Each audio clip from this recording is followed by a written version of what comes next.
Okay, we're going to call this meeting of the Sacramento City Council to order on September 3rd, 2019 at 5 p.m. If the clerk could please call the roll. Thank you. Councilmember Harris? Here. Councilmember Carr? Here. Councilmember Jennings? Here. Councilmember Guerra? Here. Councilmember Chenier? Here. Councilmember Hanson? Councilmember Ashby? Here. Thank you. We have a quorum. Thank you, Madam Clerk. I'm going to ask our new Director of Youth, Parks, and Civic Community Engagement, YPC, to come up. Mr. Mario Lara, his first day. Let's give him a big round of applause. And he's going to join us in the Pledge of Allegiance. So if all of us can rise and join us in the Pledge of Allegiance. Mr. Lara, when you're ready.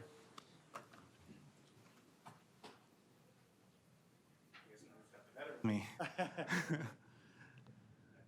I pledge allegiance to the flag of the United States of America and to the republic for which it stands, one nation, under God, indivisible, with liberty and justice for all. Maybe you could stay there. Very good. Stay there. Mr. City Manager. Thank you for allowing our new YPC director to do the pledge. I do want to introduce Mario. He's the newest member of our city family. We stole him away from the city of Riverside. And today is his first day at work here, and he's joined by his wife Lucy and his son Gabriel. And so maybe they can come up while he makes a few remarks to us. Thank you for the introduction, Howard. Really appreciate it. Honorable Mayor and council members, it is truly an honor and a privilege to be here. I am so excited to join the City of Sacramento team. My wife Lucy and my son Gabriel are supporting me in this transition. Without their support, obviously, I would not be able to give it my all. And they do understand the commitment that it takes to be a public servant and to serve the community. And I really appreciate the introduction, Howard. I probably should have asked my son to do the Pledge of Allegiance. He probably would have done a much better job than I did. But I am, it's excitement and the nerves. I met with great staff this morning, and I'm just extremely excited to be a part of this team, and I look forward to serving this community. Thank you so much. Councilmember Chenier. Thank you, Mr. Vice Mayor. Appreciate it. I just want to say welcome and welcome to the region, and we'd love to hear from Gabriel because this is Youth, Parks, and Community Enrichment, the youth being first. So what do you think so far of Sacramento? Yeah. You can pull the mic down.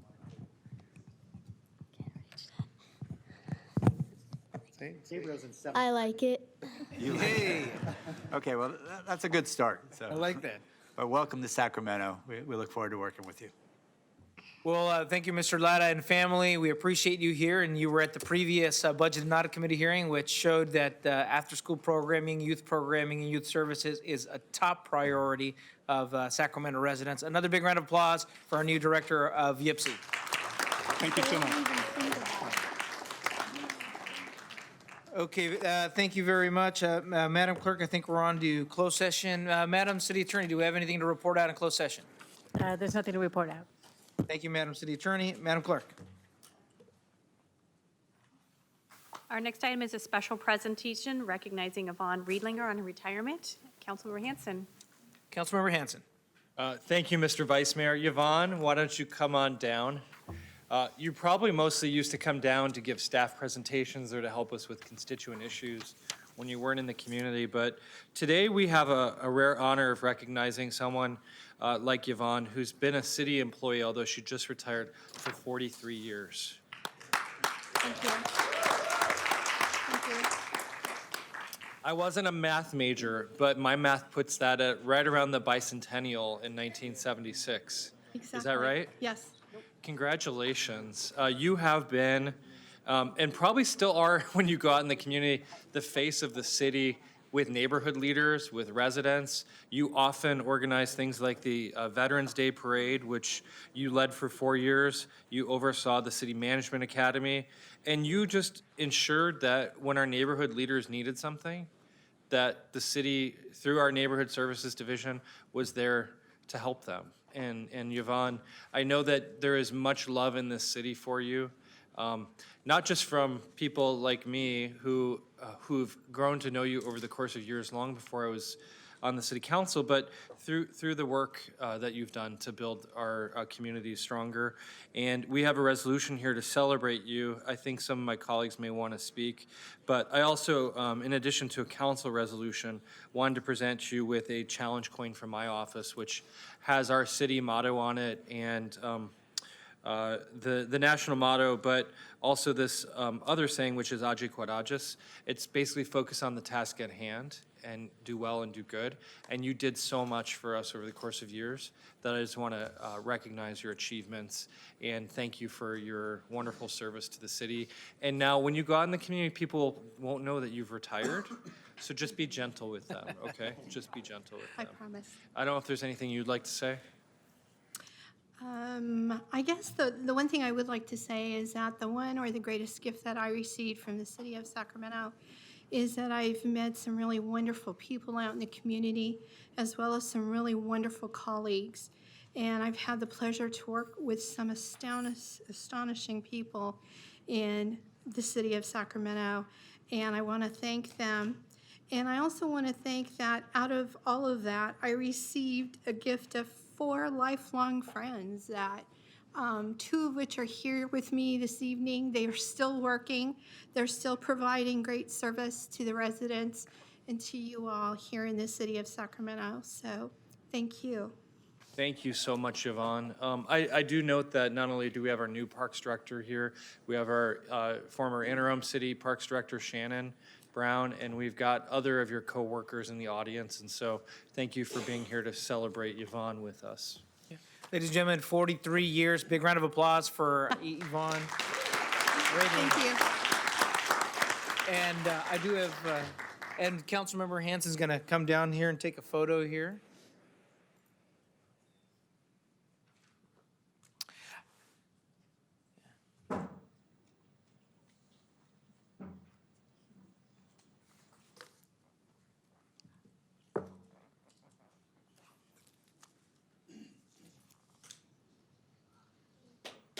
Congratulations again. 43 years of service to the city of Sacramento.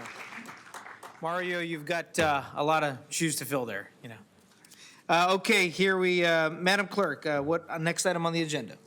Consent calendar is next on the agenda. I have 2 speakers, one on item 12 and one on 18. Anything to be pulled on the agenda? No? If not, I'll ask for a motion first. So moved. It's been moved by Councilmember Jennings, seconded by Councilmember Hanson here. The first speaker is Kevin Fiera on item 12, and then Robert Copeland on item 18.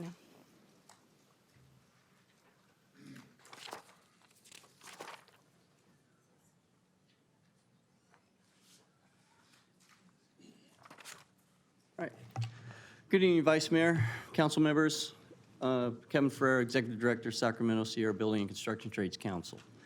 Speaking on behalf of item 12, rejection of project due to bidding. In prior meetings here with the, before the council, there have been projects rejected with the explanation of due to lack of bidding because of the, it was under the citywide CWTA. Here is a project that is not under the citywide CWTA, and it only had 1 bidder. And it was comfortably below what the threshold of the CWTA is. And so just want to make note of that, and that there's other projects that have come before this council where the effect of low bidding is not because of it's under the CWTA or not. There's just a lot of construction activity out there, and that eventually it'll taper off and the bidding activity will get better. But to say that a project fails because of it's under the CWTA is not true. Here's a perfect example. And so just want to make note of that. Thank you so much. Thank you very much for your comments. Next speaker is Robert Copeland on item 18. We don't need a grand jury to say that Sacramento City has failed homeless population. I mean, where's the housing? I've been asking that for years. City Council, it's on deaf ears on the City Council. You have not done anything. Sacramento Steps Forward is not that great. I know people that went to Sacramento self-help housing. They had to leave because they couldn't get along with some of the people there, their house managers. The voucher system, there's not enough housing to put these people that have vouchers in.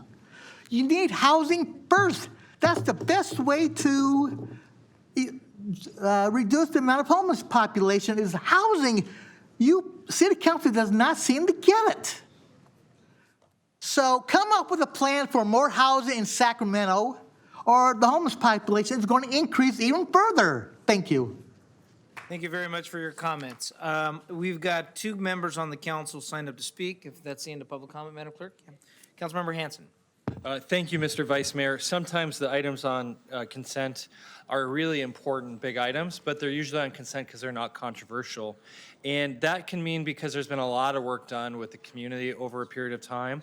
And so tonight, I've actually got 3 items I've been working on a lot that ended up on consent, and that's great. I'm very happy to have them there. I just wanted to give a couple quick shout outs. First, to David Heitzman and George Raya, who are here on behalf of the LGBT Center, as they work to establish a permanent home.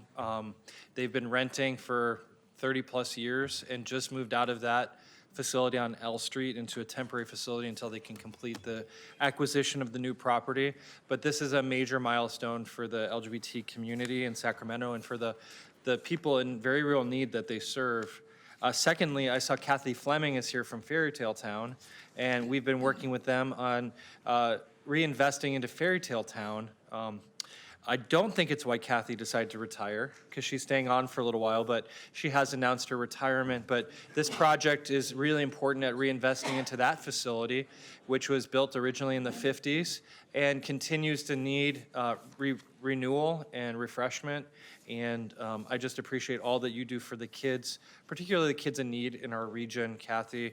And then lastly, we've been working for a long time to respond to the concerns from various categories of folks, but including the council members, to make the Arts Commission and its work more relevant in the districts in our community that aren't always the focus of the arts. And so I'm really excited about the new Arts, Culture, and Cultural Creative Economy Commission that will help ensure that we're getting deep into communities in our city who haven't always been well represented through the Arts Commission. But I also know that we have a lot of tremendous work, and Richard Falcone is here, who's been a commissioner and really done tremendous work with local theater.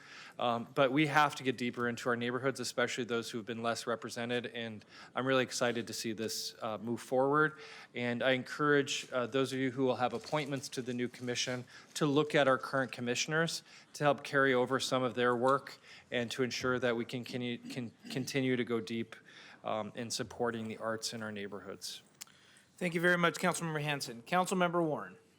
Thank you, Mr. Vice Mayor. I really wanted to just thank the park staff for bringing forward also on consent, as Councilman Hanson said, because these items come to council on consent when they're typically not controversial. And this is about park improvements to 3 parks in the District 2, Robla, Winter Circle, and Strawberry Manor park improvements. So I want to thank staff for moving those projects along. And also, more recently, in fact, just last week, we had a movie night there in Robla Park, and some additional thoughts for improvements to the park came up. And I'm going to be, in fact, I want to just kind of put parks on notice that after some more work with the community, we're going to determine if that is indeed the will, but we're going to be bringing back some additional items for funding through the Parks Department. So I want to just thank our staff, and District 2 is very thankful that these improvements will be moving right along. So thank you. Thank you, Councilmember Warren. Congratulations to the Robla community, and thank you for all the commissioners of the Arts Commission and people who have dedicated their time to ensuring that we have equity in our arts funding as well. With that, since there are no members of the council signed up to speak, I'll ask all those in favor of the consent calendar signify by saying aye. Aye. All those opposed? Measure passes. Okay, Madam Clerk. Vice Mayor Guerra, we're on to item 19 as a public hearing, and I believe this is going to be withdrawn. I'm going to go to Councilmember Harris first. Councilmember Harris. Yeah, on item number 19, a couple of new factors have entered into the situation, so we're looking to try to do negotiations to come to a good conclusion on this one. We'd like to continue the item to a date uncertain. Okay.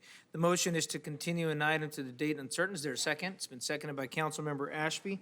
Properly moved and seconded. Is there any further discussion? Madam Clerk, anyone signed up to speak? There's not. Okay, with that, all those in favor signify by saying aye. Aye. All those opposed? Measure passes. Okay, Madam Clerk. Item 20 is Fairgrounds Subdivision P18-048. Very good. Good afternoon.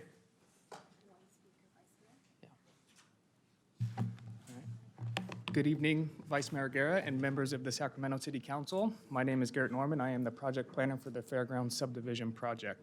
The request before you this evening is to subdivide 8.6 gross acres into 68 parcels for the future construction of 68 detached dwelling units. The applicant is requesting legislative entitlements to develop the property at a density of 10 dwelling units per net acre. The following entitlements are requested: a general plan amendment from traditional neighborhood high to traditional neighborhood medium density, a rezone from the R3 zone to the R1A zone, a tentative subdivision map to create 68 new parcels with public roadways, and a tree permit to remove 7 trees that meet the city's guidelines as protected. The Planning and Design Commission passed a motion recommending approval of this project, except for the request for the rezone. Staff is supportive of this project after finding supportive policy from the city's general plan. Specifically, the housing element of the general plan encourages a range of housing opportunities for all segments of the community, including the equitable distribution of housing types for all income groups. Staff recommends the council approve the project based on the findings of fact and subject to the conditions of approval within the staff report. And staff and the applicant are available to answer any questions. Thank you. Very good. Thank you very much for the staff presentation, Madam Clerk. I have 2 speakers signed up to speak. I do want to remind the audience this meeting is being video streamed and can be viewed live or later on the city's website.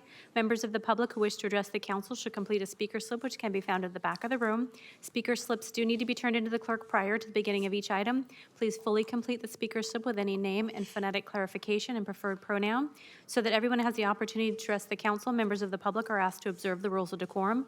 The council rules of procedure outline decorum expected in the chambers and can be found on our website. A copy is at the back of the room and is summarized on the back of the speaker slip.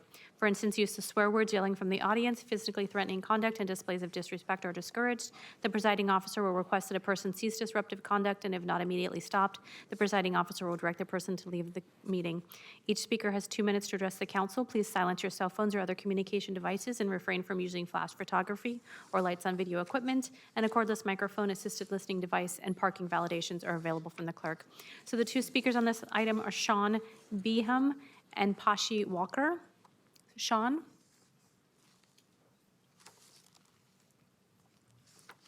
Following Sean is Pashi Walker. Good evening, Vice Mayor, City Council members, and fellow residents. My name is Sean Beam. For the past year, my wife Anna, 2-year-old son Thomas, and soon-to-be-born Zachary have lived in a newly constructed 2,500 square foot home purchased for $565,000 on Fairgrounds Drive in the Grounds subdivision in District 6. Prior to that, we lived in a 970 square foot house in Tahoe Park. A little bit over a year ago, my expanding family faced a difficult decision. Do we stay in a neighborhood we love, in a house that seemed to shrink more and more each day? Or do we move out to the suburbs away from our friends and family where we could afford a new, larger home? Just when we were getting ready to move out of town, we found the large single-family home we needed in our neighborhood at a price we could afford in the Grounds subdivision. We no longer had to worry about moving our family away from the Sacramento urban core. I can't help but ask myself, what if my family hadn't moved out of our small home a year ago? What if we started looking for a new home today? The Grounds certainly would not be an option. All 44 units sold immediately, and there was even a waiting list. If we increased our budget almost $300,000, we could buy a new 2,500 square foot home in McKinley Village for $850,000. If we got lucky, perhaps we could find a 100-year-old home with a similar square footage for under $1 million in Elmhurst. The fact is, large, reasonably priced single-family homes like those in the Grounds do not exist for sale near the Sacramento urban core. We hear a lot about a housing shortage, but in reality, if I were looking for an apartment, I would have hundreds of options throughout the city, everything from modest to luxury. Mid-rise apartment buildings seem to be under construction everywhere, including Geo, right in my neighborhood, walking distance to UC Davis Med Center. Middle-class families looking for a decent-sized, affordable home near their urban core are one of the most underserved groups in Sacramento real estate market. Sacramento, along with its school district, is losing these potential residents Folsom, Roseville, and Elk Grove every day. It's time that we stop overlooking families in Sacramento. I urge you to support the 68 proposed new homes in the Fairgrounds subdivision. Thank you. Thank you. Thank you for your comments. Next speaker is Pashi Walker. Good evening. Sorry, I'm really short. Good evening, Pashi Walker. I am a resident of Fairgrounds. I would like to let you know, if you haven't been there, it's a very unique neighborhood. This is a very special green space, and it serves a number, like hundreds of older adults and senior citizens, however you want to word it, most of whom use walkers and who come into that park every single day. They are not able to go elsewhere. They don't have the mobility, but this provides them a green space that is very important. They aren't here today because most of them don't speak English, they don't have the transportation, and many of my fellow neighbors who are in opposition to this subdivision aren't here either because they work. I actually took time off of work to make it here tonight, and I wish that we could have a better conversation with more than just me. I would like to also state that we have concerns as a neighborhood about cars and egress, the way that the neighborhood's laid out. There's only one stoplight onto a busy street, that's Broadway. It's a U. There's no other way out, and parking and traffic are already impacted by the wonderful homes that this gentleman appreciates having. I'm not against housing, but I am against destroying some of the only green space that's left in Tahoe Park, especially the destruction of the 7 trees. I hope you hold off on that. I also would like to let you know that many residents have expressed a desire and an interest in paying for the upkeep of the park through a homeowners association. We are very dedicated to keeping this green space, and as someone who's a social worker and works with homeless people and disadvantaged people, if anything, I would rather have a smaller, a high-rise that could house more people without taking up the green space. Thank you very much. Thank you very much, Ms. Walker. Madam Clerk? I have no more speakers. Okay, thank you very much. Well, I want to thank the city staff and the applicant for putting this work together. This has been a long time coming conversation about an open space that is formerly SHRA property. Again, I think what the applicant and some of the community members have brought forward to providing access to the adjacent city property green space finds a balanced solution here. And with that, I'll go ahead and move this item since it's in my council district, and I'll ask for a second. I'll move to open and close the public hearing and request to move the item. It's been seconded by Councilmember Chenier. If there's any further comment, Councilmember Harris. Thank you, Vice Mayor. I would just like to point out that because of the tree mitigation clause in our tree ordinance, this developer will have to contribute in lieu fees of $38,675 for the loss of the city-protected trees. And that's enough money to mitigate inch for diameter inch in plantings, not only on site, but also elsewhere throughout the city that has a dearth of trees and tree canopy. So in case you wondered if the trees were just simply going to be cut down, no, there is a mitigation plan. Thank you. Thank you very much, Councilmember Harris. Councilmember Hanson. Thank you, Mr. Vice Mayor. Well, I'm very sympathetic to the people who are worried about this. I do err on the side of building housing, and I just want to thank you for your leadership citywide in building housing, making us a pro-housing city, helping protect renters, but also to see new things get built on vacant parcels that were meant for building. It's much better than sprawl. And while I, again, am sympathetic, I'm proud to see you leading the way on this. Thank you, Councilmember Hanson. And again, I think this is a good balance of having a diversity of mix of housing types in the city. With that, I appreciate my colleagues' support. I'll go ahead and ask for all those in favor, signify by saying aye. Aye. Aye. All those opposed? Measure passes. Thank you. Madam Clerk? Mr. Vice Mayor, just a request that we take up the Crocker item prior to 5G if possible.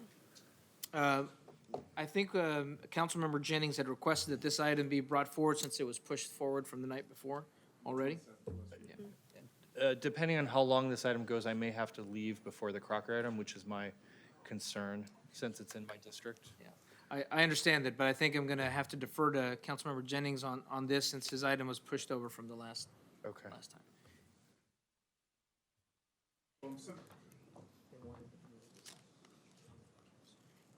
So I'm sympathetic to your request, and I'd like you to be here as well.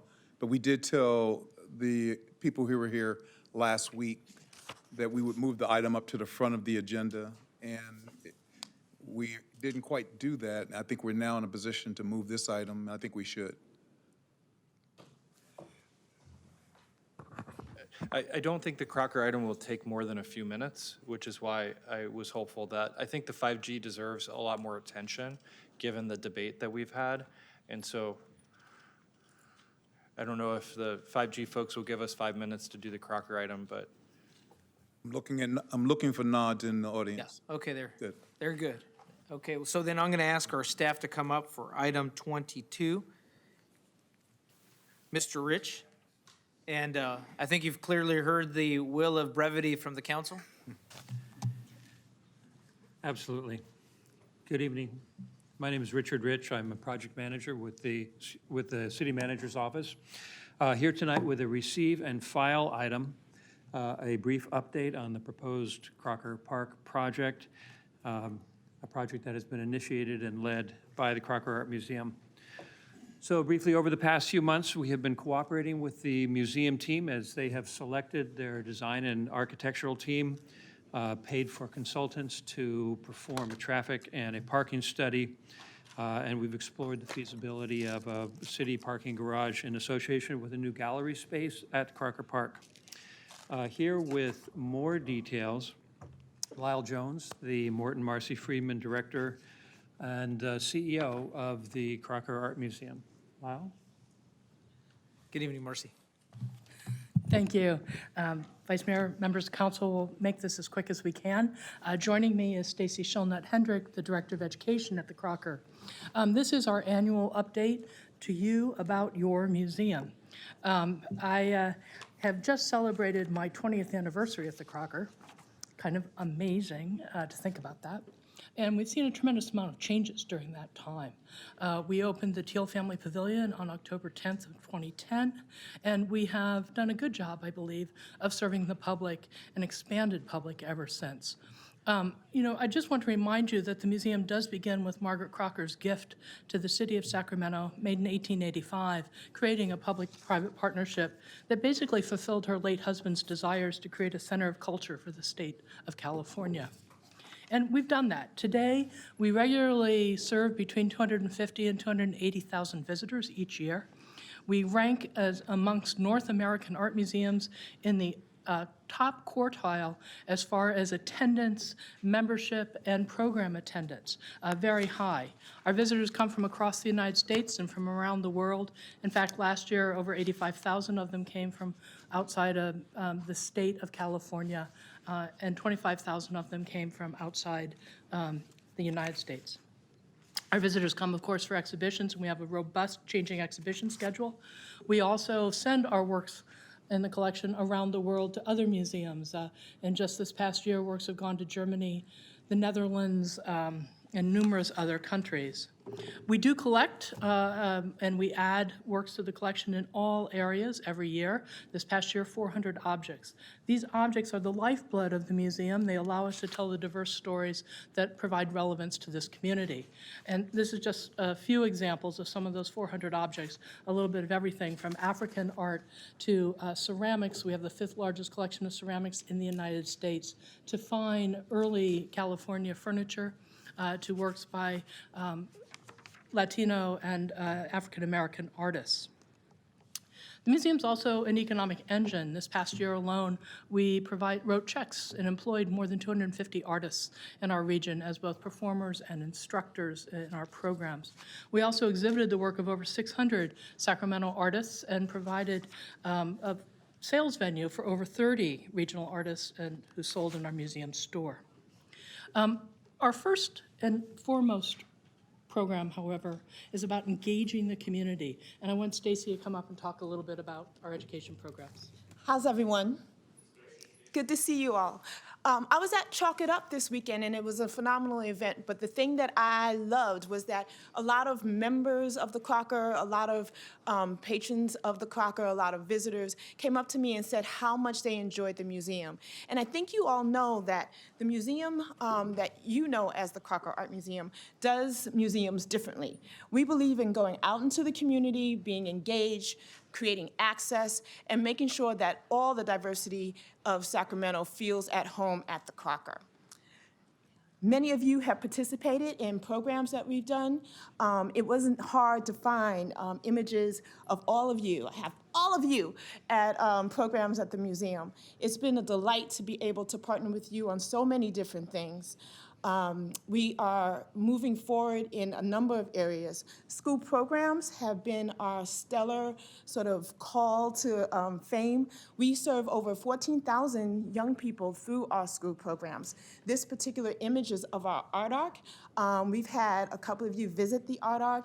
It is a mobile museum that is actually one of the first of its kind. It's been on the road, per se, for the last 30 years.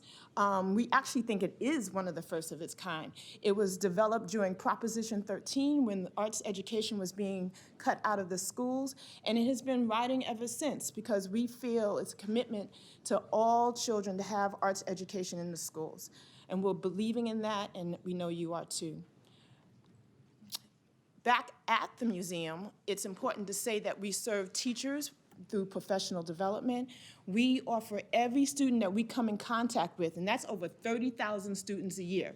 So we see, as I said, 15,000 at the museum, but we serve 15,000 at school sites, either through the Art Arc or other community programs.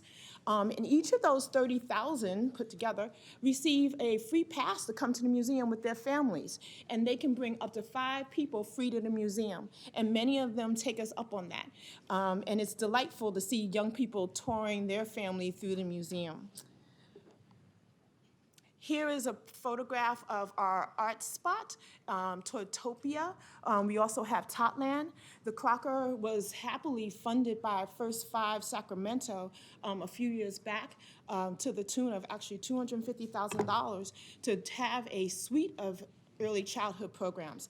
That program has ended, but we have continued our commitment to make sure that young people are ready for school. So from the ages of 5 and under, we have a suite of programs starting from Baby Loves Art.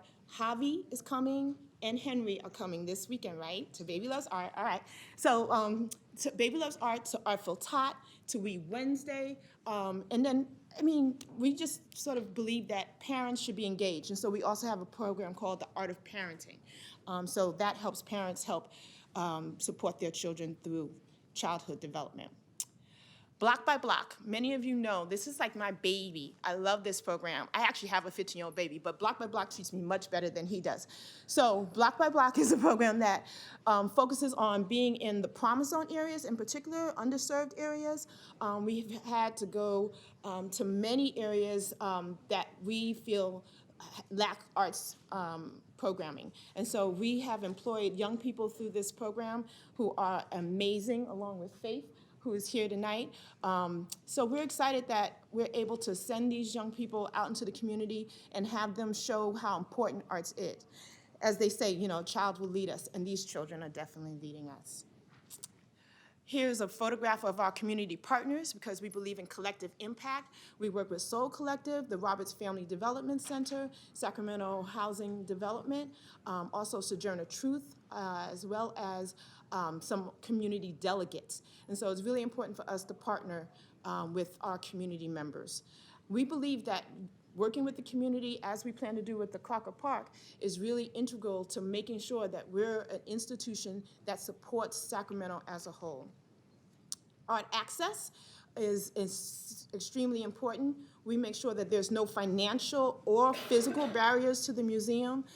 This photograph is one of the ones that always keeps me sort of centered and grounded. This young woman visits the museum with her mother on several occasions a year, and her mother says that she finds a lot of solace and peace in looking at the museum.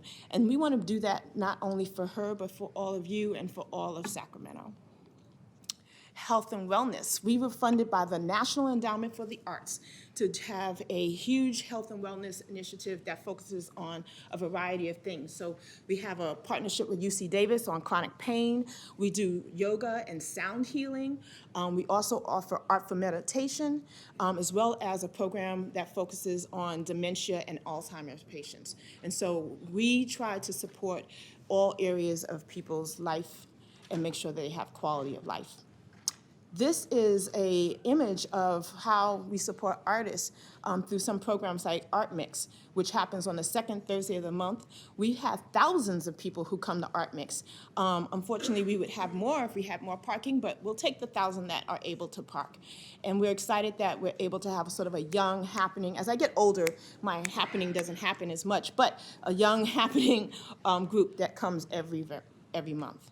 And I wanted to just leave you with the notion that we're excited that we will have a family festival on October 20th, focused on 2 Native American exhibitions that we have coming up. One is called When I Remember I See Red, and it focuses on contemporary Native American art.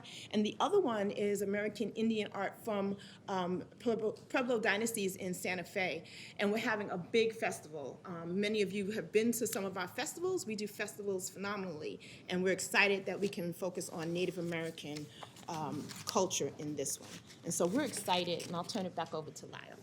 So Stacy mentions we do serve thousands of people. In fact, this is a photo from one of our family programs, and we're up against our fire limits.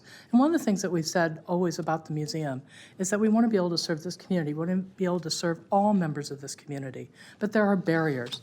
And to help solve some of those barriers, we've started a program called Crocker Next. It's about 4 major things that we think will help move the museum forward and better serve Sacramento and make Sacramento a better place.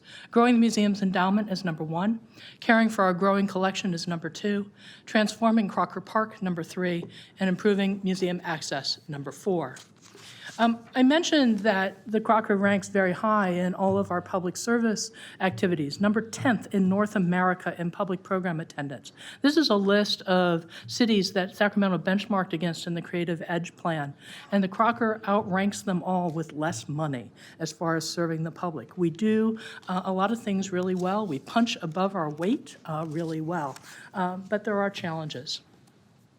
Among them, we rank in the top quartile on attendance, the bottom quartile on finances, budget, and endowment. We rank 145th out of 200 major art museums in endowment income. Something has to happen there. And just to give you an idea, these are California museums, and there are a variety of different endowments. LACMA is a very wealthy institution. It gets $7.5 million every year for its operations from its endowment. But I like to look at Oakland, the Oakland Museum of California, one of our nearest neighbors. They get nearly $2 million a year for endowment. Their budget's twice the size of ours, and they serve half the number of people. So we are, frankly, a fundraising machine. We have to go out all of the time and try to source money to serve people better. And a number 1 visitor complaint we get, and the number 1 reason people cite for not visiting, is parking or the lack thereof. We need to do something about it. Crocker Park is part of what we're looking at is doing something about it.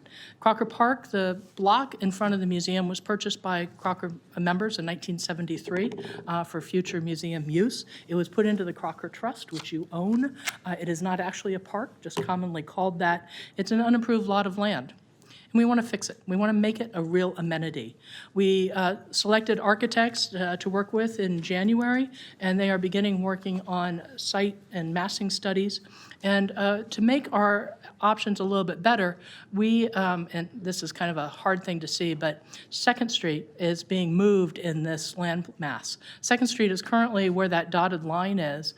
We acquired, purchased from the Kings, a lot, a city parking lot, Lot Y, so that we can make Crocker Park bigger than it is now. Here is Crocker Park in relationship to the museum with its expanded boundary lines. Our idea and this is partly because the whole area around us is growing, that the museum is not only an amenity that needs more parking, the entire waterfront needs more parking, and as additional activities are happening in that area and new developments are coming on, we've got a severe parking shortage that needs to be fixed. We are proposing that a parking structure be built on basically what is the condemned, I guess is the right word, 2nd Street, the current 2nd Street, and part of Lot Y, preserving Crocker Park in its pretty much its entirety with its expanded boundaries. Also, as part of our improvement of Crocker Park, we do new landscaping. We put in sidewalks, it has none. We'd put in lighting, it has none. We'd put in visitor amenities like water fountains and pathways and do beautiful landscaping, and of course, we'd make it art-centric. So we want to create an art park, a park that the museum can activate with its programs, but also a park that the public can activate. We also want to look at art, because that is central to us, and build a small jewel box gallery in the space to allow new exhibition space. This would also allow us to move some of our programs outside and into the park, where right now we can't because the park can't accommodate them, so we can serve more people. To date, we've done about $2 million worth of work. We acquired the land. We've held over 25 community meetings. We've engaged architects, and we've also funded traffic and parking studies, surveys, arborist reports, and architectural fees. This is basically our timeline. We began in January 2017. We set out with a capital campaign, about a $90 million draft goal for that capital campaign. To date, we've secured $37 million in private contributions for this project. We are giving your status report now. We desire to break ground on our Jewel Box and Crocker Park project on October 10th, 2020, the 10th anniversary of the Crocker Art Museum. And if we do that, we will be scheduled to break ground within 36 months of that groundbreaking date. And of course, the idea is that we keep being able to serve the public and making Sacramento a better place, a place where we all want to live, work, and play. Thank you. Thank you very much. I appreciate it. Do we have public testimony here? We do not. Okay, then let us turn it to the council, and I'll start with Councilmember Chenier. Great, thank you, Lyle. Not 5 minutes, but pretty quick. We tried. A lot to cover. Couple of thank yous. I want to thank Richard Rich, who's been working on this project probably for close to a year now, between the city and Mike Jasso also, who has been in the room quite a bit. As we look at how the city can partner, we have tried since day one to really partner with the city, be open and transparent about what's going on, so that we can work hand in hand with that. And I want to thank the city manager also, who we've been keeping updated as we've gone. I also want to recognize Randy Sater, who's chair of the Crocker Board at this point. I know we're a little bit short on time here because we want to fulfill a commitment that we made last week, but I think there's just a couple of important things. One is, as we know, the Crocker is just a jewel, and I love hearing some of the data points here that show, despite the low level of financial support, we're doing better than most people in the country. And certainly, if we were fighters here pound for pound, we're in the heavyweight class without a doubt. So I think that's terrific, and Lyle, that's really a tribute to you and Stacy and the rest of your staff, who just do a fabulous job on it. I've been honored to be the trustee for the city, or the alternate trustee for the city, for the last 8.5 years. It's an incredibly well-run board with people who care deeply about it, the institution, and want to make it successful. As Lyle said, they're in the midst of a $90 million campaign. They've raised about $37 million in committed pledges thus far, and have a number of people who are ready to give, but kind of waiting for the city to kick in and say what it's going to do. This has been really a plan from day one, was to have the city do about 1/3 of the dollars coming in. We know we need the parking lot, and we've had lots of discussions also with Mike Jasso about it, with Matt Eierman, and with our city treasurer, John Colville, as well. The parking lot can't quite pay for itself. There would be a deficit probably of about $1 million a year over 30 years in operations. What we're proposing is that We asked the city manager to come back in 120 days with a proposed finance plan that reflects approximately $30 million city investment towards the Crocker Next project, and that would be matching $60 million in private funds, including support for the development of a city-owned public parking facility at Crocker Park. That facility would include no fewer than 500 spaces, which is what Matt Ironman from Parking would like, 300 of them to meet the needs of the Crocker, and others to meet the future needs and demands in that area. We know that Lot X has been purchased. There will be a number of buildings going up in Lot X, and working in collaboration with the developer there, I think we can do well on parking as well. Financing options here should include leveraging parking revenue and other in-kind services, and that would be subject to further analysis by the city and include, but not limited to, the examination of the overall parking needs of the overall parking system and availability of funds to continue effective management of the city's parking, mobility, and other programs. So I want to be clear, we're not talking about Measure U dollars. We're talking about money hopefully coming out of the parking fund to be able to support a new parking lot.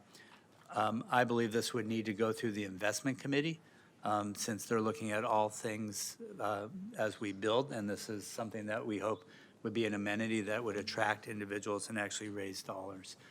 So that would be my expectation on that.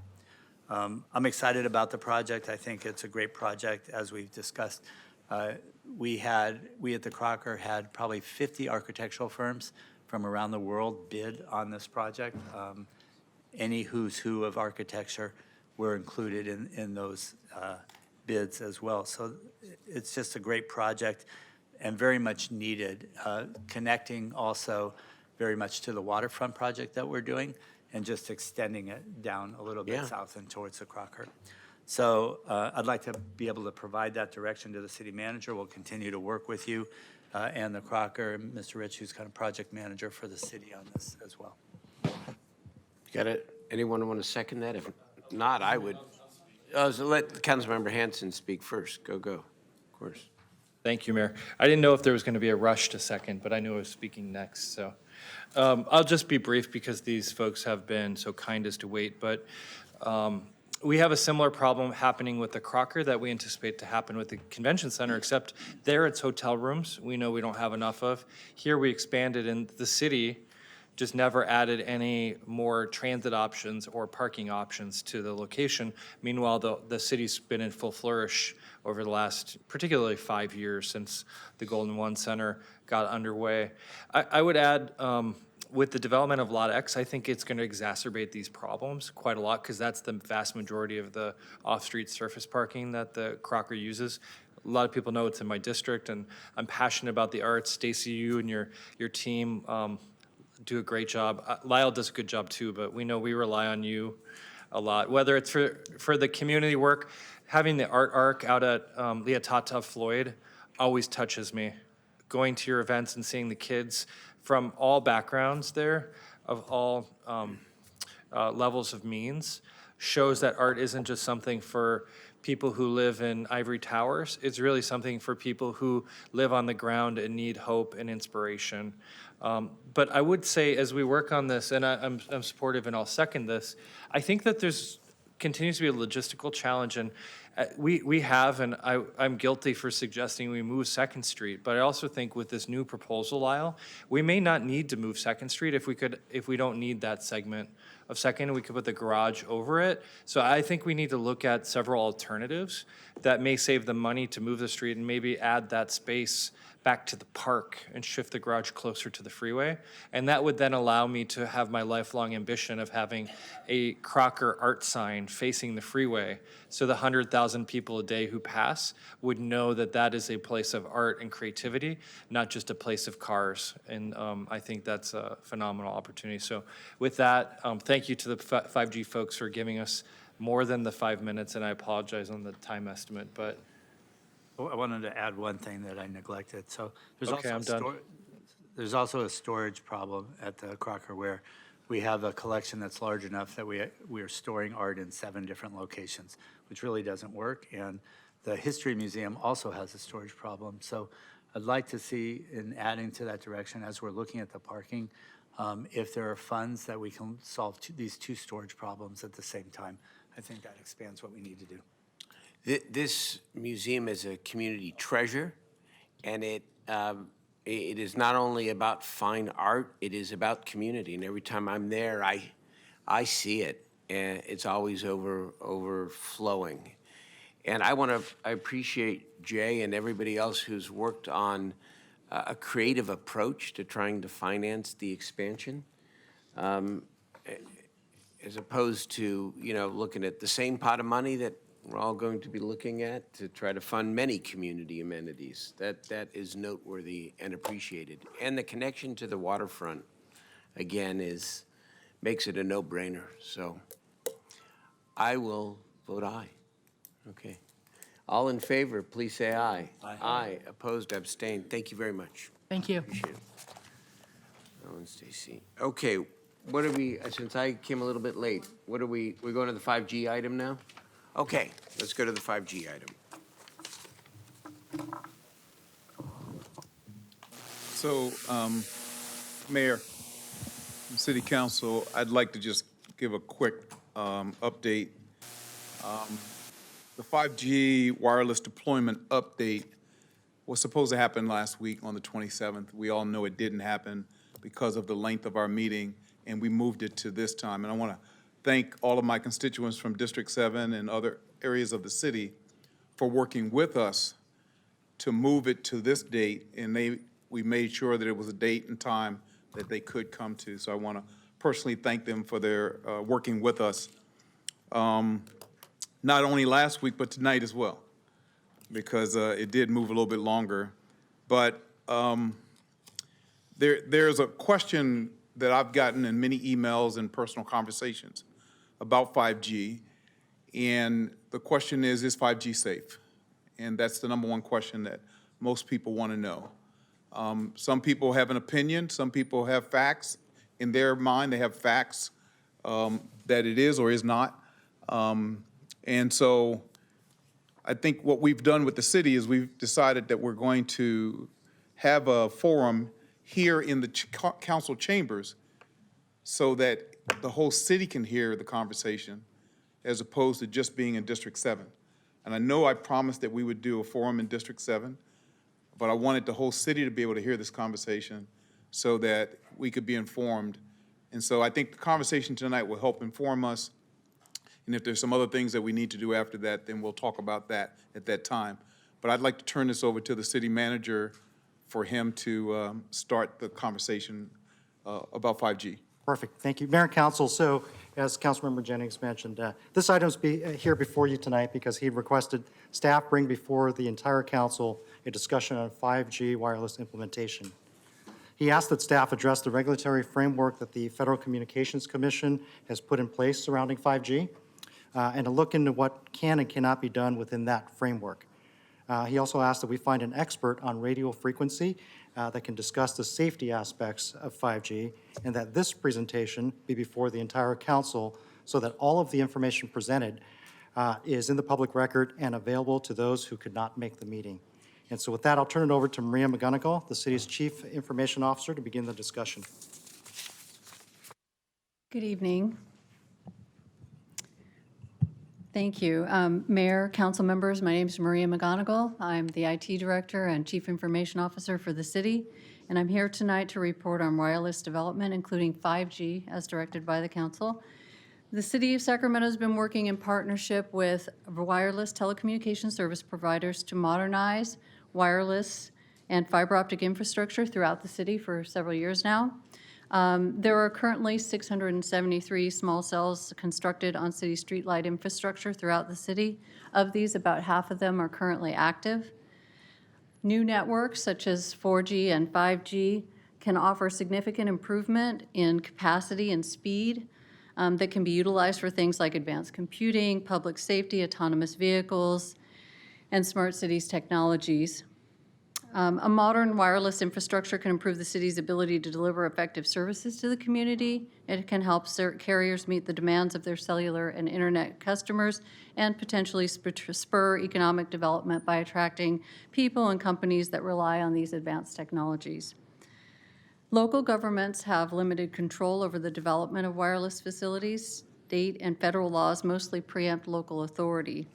And in response to community concerns, though, however, regarding health and safety of 5G in the city, we've taken the following actions, and then there'll be a few others that'll speak on the specifics of those things.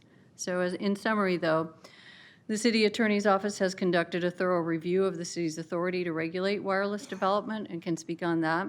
We've taken actions to, we've also looked at carefully the other actions that have been taken by other cities. We have conducted a pilot study of 28 sites in the Pocket Greenhaven area to establish if devices that are installed there meet the Federal Communications Commission compliance requirements. And we've also hired, as the city manager has mentioned, radio frequency and medical expert to talk about the site, to review the sites, all the applications that were submitted, the results of the studies that were done on site, and to be able to speak to us, and he'll be doing that in just a few moments. And in addition, the Public Works Department has been undertaking a comprehensive review of the processes and practices for wireless development in the city, and we're expected to finish that before the end of this year, and we'll address things like FCC emission compliance, application requirements, fees, aesthetic standards, notification for the public, and resolutions and ordinances. And so with that, I'll hand it over to our city attorney, and she'll take it from here.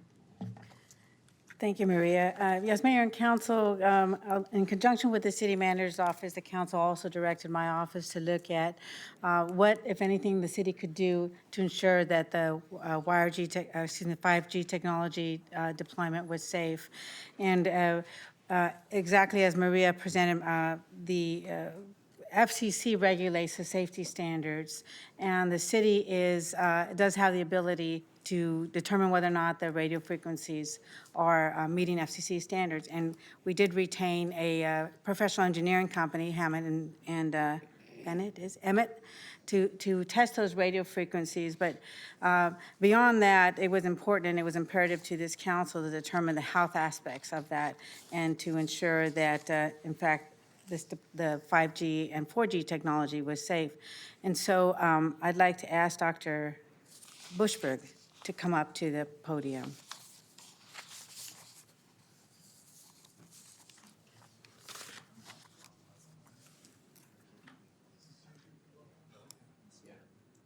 Good evening, Dr. Bushberg. Good evening. I'm right up here. I'm right here. I know. The voice is coming from someplace. Welcome, Dr. Bushberg. How you doing? Mr. Mayor, pleasure. Dr. Bushberg, I wanted to take a few moments to ask you about your background, if I may. Would it be accurate to say that you are a national expert in the field of the effects of radio frequencies and emissions on human health? Yes. And I understand that you have an undergraduate science degree in human physiology and physics from UC Davis, as well as a master's in radiological and health physics from Davis, and a PhD in bionucleonics from Purdue University. Isn't that correct? That's correct. Thank you. And can you tell us what your primary area of expertise and discipline is in?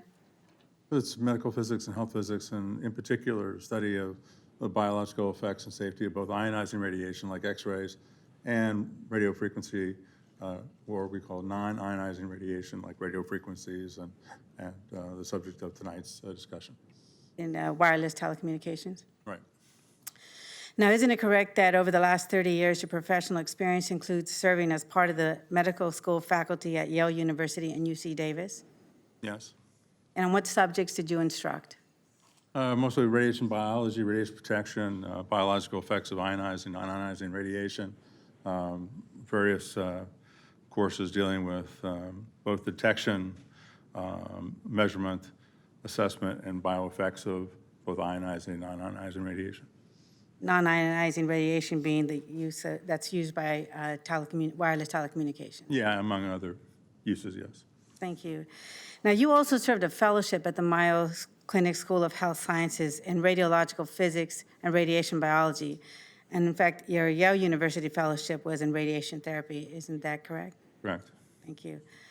Now, in addition to your master's and doctorate, you also possess a number of licenses and certifications, including being board certified in nuclear medicine with a specialty in radiation protection from the American Board of Science in Nuclear Medicine, as well as being board certified medical health physicist and a nuclear medicine physicist from the American Board of Medical Physics. Isn't that also correct? That's correct.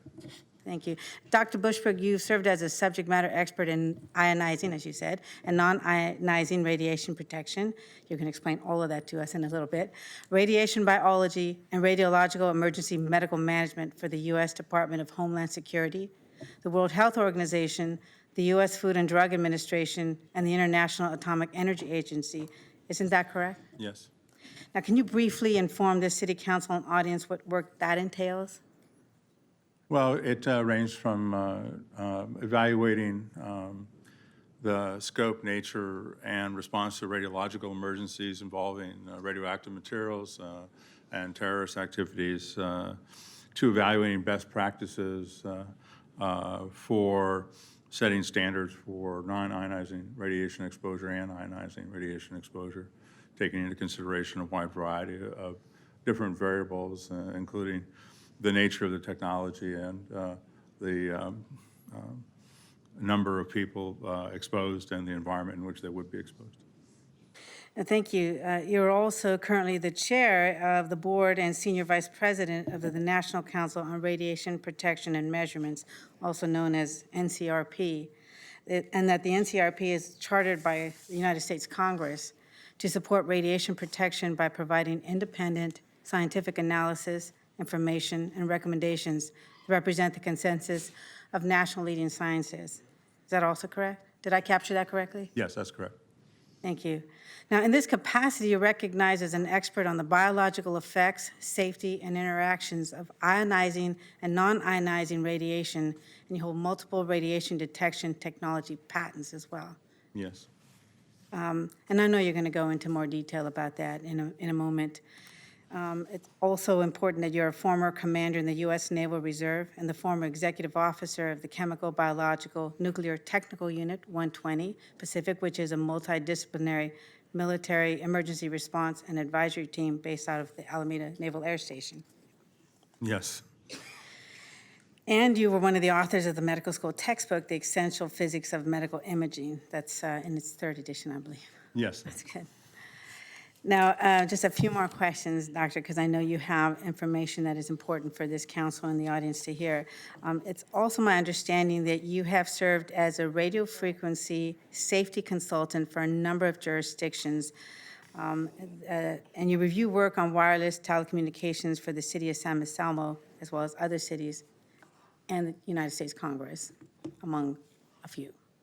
Yes, that's correct. I've consulted from a wide variety of different groups and agencies, including cities, the counties, school districts, wireless communication carriers, utilities.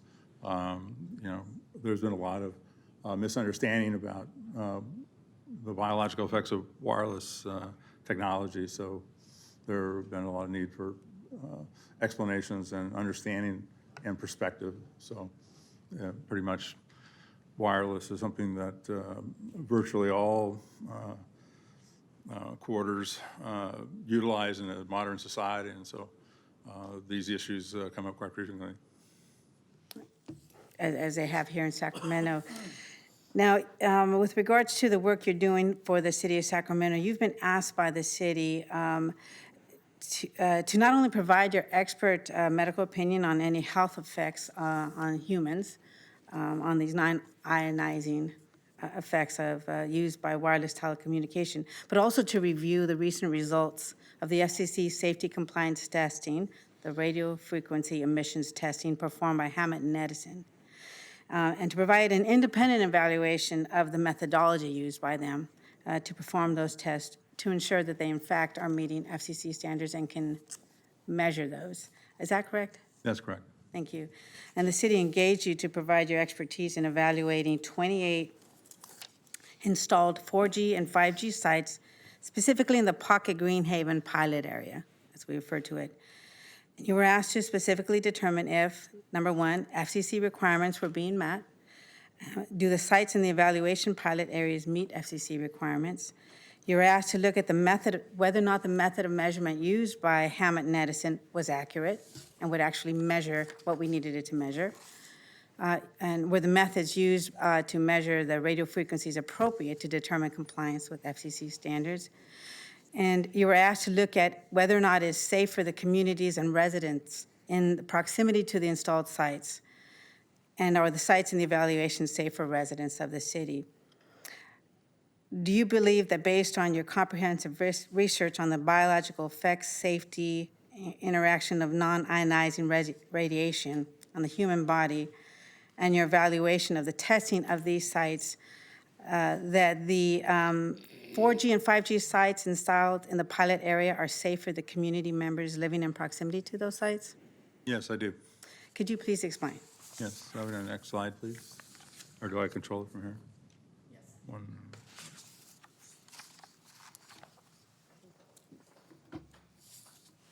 Oh, yeah, so I'm not going to read all of that, but this is just a disclaimer that my opinions are my own, and they don't necessarily represent the views of the University of California or the NCRP or any other organization. So here are the results of the measurements that were taken by Hammett and Edison consulting engineers out of the Bay Area. And so what they did was they came out and made measurements of each of the 28 sites that were discussed, 8 of the 4G variety, which is the current technology that is deployed throughout the nation, and the 5G, which is the newer form of wireless communication technology that is the subject of tonight's discussion. And the 3 boxes there on the top show what the measurement results were as a percent of the FCC's public exposure limit, which I'll talk a little bit more about in a second. And the 3 locations are at the ground level, and I don't know if this probably doesn't, I can't really point to things here, but so the first picture to the bottom left is the ground level, and the maximum there for the 4G sites was 0.6%. For the 5G sites, it was less than 2.5%, and that's a little misleading only in that the lower limit of their detection instrumentation was 2.5%, so they really couldn't see anything lower than that. So it's quite possible, in fact, very likely, that the environmental levels from the 5G sites were much lower than 2.5%. But they have to report it as less than 2.5 because that's the lowest level of sensitivity of the instruments that they had. They made measurements at 2 other locations. Those locations were at the light fixture. The reason you want to make a measurement there is because the city workers may need to attend to the lights to exchange light bulbs or replace the fixture. The question is whether or not the RF energies will have to be turned off or mitigated in some fashion so they can do their job safely. It turns out that for both the 4 and 5G sites that were evaluated, the exposures were less than 100% of the public limit. And the public limit is at a level that does not require any mitigation. You can work in that area continuously. So the city will decide ultimately how it wants to run its RF safety program for city employees. But as a matter of requirements from FCC, it would not be necessary to reduce power to turn it off, although the city may decide to do so for other reasons. And then finally, the other evaluation they made, which I thought was a very good idea, was to make a measurement that asked the question, well, how close would you have to get to the antenna if you were suspended up in the air right next to the antenna to be right at 100% of what's allowed for the public exposure limit? And for the 4G sites, that measurement was about 48 inches, and for the 5G sites, it was about 6 inches. So anything further away than 4 feet or half a foot away for the 4 or 5G sites, respectively, is going to be less than 100% of the public exposure limit. Now, in fact, it's going to fall off from there and be much less the further you get away. And the limits, in fact, are going to be much, much lower even as you move just a small distance away. And that's for a lot of reasons. First of all, these sites are low power. These sites really cover a relatively small area. Unlike an AM or FM broadcast facility, which covers an entire city, these are covering a relatively small area and therefore use a relatively low amount of power. The 4 and 5G sites will use 2 and 160 watts respectively input power. And more importantly, like all forms of electromagnetic energy, and that's what radio waves are, is electromagnetic energy, just like visible light is electromagnetic energy, although it's the frequency band that the rods and cones of our eyes are sensitive to. But all forms of electromagnetic energy fall off in intensity of what's called the inverse square law. And that simply means that if you move 10 times further away from the source of the light, the intensity doesn't go down just by 10, it actually goes down by the square of the difference. So in the case of the light there, it goes down by a factor of 100 or 10 squared. In the case of the 5G, it was 100% at 6 inches. So when you move 20 times further away to 10 feet, it would go down by a factor of 400, not just by a factor of 20.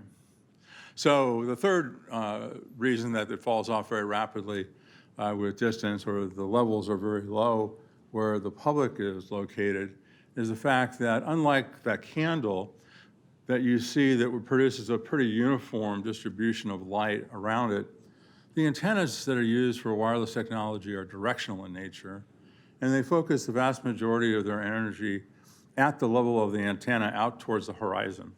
And so the best way to picture it, if you've ever seen a lighthouse operating at night, and you've seen that beam of light sweeping the horizon, very little of the energy goes down or up or back, but is broadcast out toward where the users are using the technology. So those are the principal reasons that the energy and the exposures are so low from these types of facilities. I think this is now a little too small to see, but let me sort of walk you through it. Looked bigger when I was looking at it on my computer. This is just something to put it in perspective of other sources of RF exposure. If you take a look at the pictures that we've seen before that are on that chart, on the left, it's power density, which is just a unit of measure of energy exposure from radio frequency. It's measured in units of microwatts per centimeter squared. That's not horribly important. And on the bottom are just different types of sources of RF energy that are typically encountered in today's society. On the very far right are things like smart meters and AM and FM broadcasts and Wi-Fi and deck phones. And then we come to the first one in that group, which is the ground level measurements for the 4G. You can see that the maximum measured value there was 0.6 of those units of microwatts per centimeter squared. And next thing is a baby monitor at 1, and then it goes to the measurement at the light for the 5G at 2.5. And then Wi-Fi laptop at 20, and then 23 is the measurement at the light for 4G.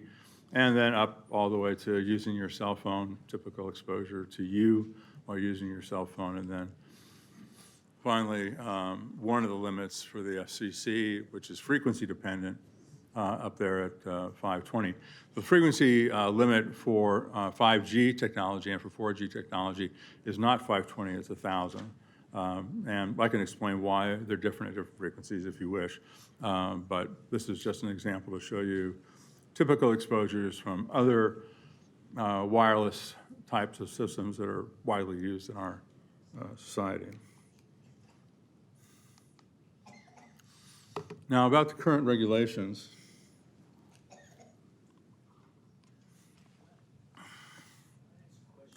Certainly. You bet.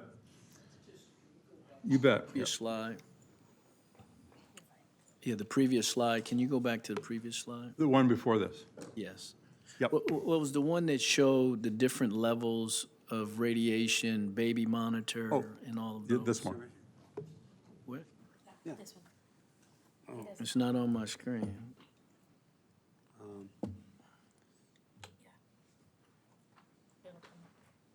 Yeah, okay. So I wanted to know what the analysis is for the accumulation of different things, like if you're so close to one thing, it doesn't really impact you, but if you are moving in, kind of a relationship to all of these things, has there been any that you're aware of in-depth analysis of how that impacts how the body responds or any of the? Yeah, well, I think you're asking actually a really good question, which Thank you. is, Thank you. which is, what is a relationship? What is, and I was just going to get to that when I was trying to talk about the standards, which is, are the standards based on the accumulation of exposure, like they are for X-rays, or are the accumulation of or are the standards based on intensity of exposure? Okay. Now, for example, there are protections for visible electromagnetic radiation, light, that protect the optic nerve from damage.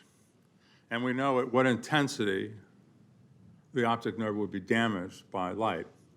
Lasers are a good example of that. We know, or even very bright light from other sources can damage the optic nerve. And we know if we stay below that level, that damage will not occur. And so there are occupational regulations and limits from OSHA to make sure that people aren't exposed above that. And it doesn't matter how long they're exposed, as long as they stay below that. And if they're at 1/10 of that limit, they're safe. But if they're at a 20th of that limit, 20 times below the limit, they're not safer. They're still just safe, right? So that is the same. Light is non-ionizing radiation. And it is approximately, for 5G, about 20,000 times greater in energy than the radio waves that are used in 5G, which are much lower in energy than visible light. And so, unlike X-rays, which is, I think, the analogy that you were making, where you want to limit the accumulation of radiation over time, not just the intensity at any one given moment. And so you want to look for all sources of exposure, both natural and man-made, and look at the accumulation of exposure over time, because the science has taught us that the damage that occurs can't accumulate like that. That's not the case with with visible light, and it's not the case with radio waves. And so it is the intensity that we focus on, that we measure. So the 5G,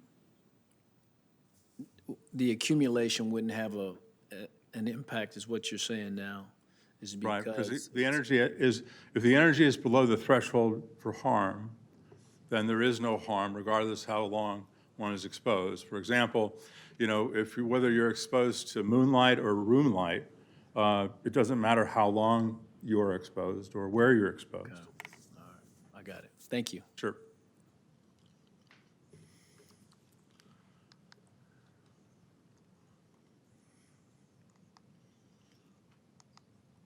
Okay, just a few more slides.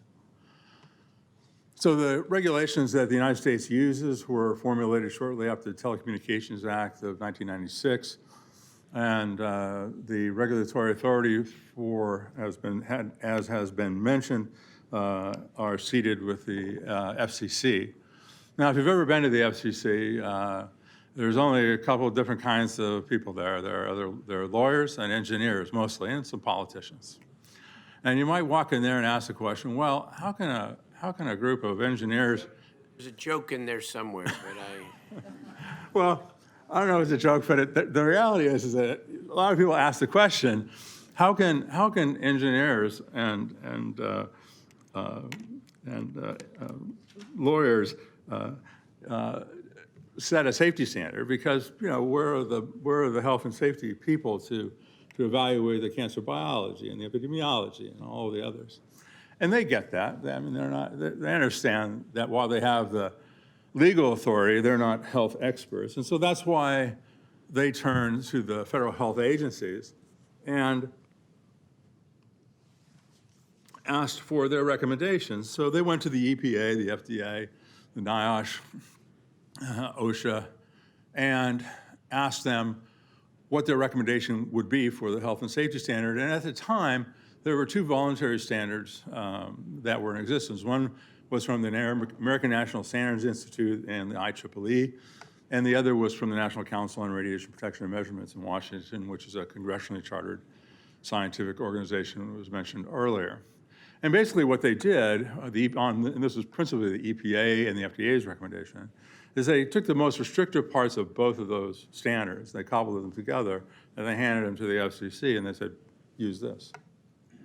And that's what became the safety standard for non-ionizing electromagnetic energy. And it is what is in use today. Now, a couple of things to understand about it. For the public exposure limit, it assumes that the exposure is continuous, 24/7, 365. It was established with enough safety margin to be protective of the general population, which includes children, the infirm, people who might have other illnesses.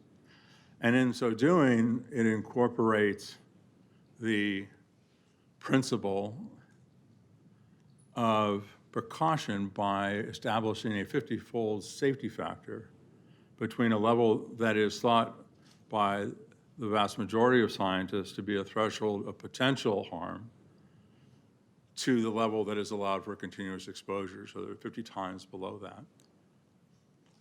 And we'll go back to that in our final slide. Next. Now, it's a fair question, and I think this is something that the FCC has come under some criticism for in the last several years, and more recently with 5G, is that they have not formally redone the safety standard. They have not formally changed it or formally reevaluated, or it appears that way, because the date of the standard is as of 1997. But it's really an appearance only, because shortly after the standard was enacted, the federal agencies put together the Federal Agency Interworking Group, including all of the health and safety agencies and the FCC, and the representatives from EPA, FDA, NIOSH, OSHA, and FCC.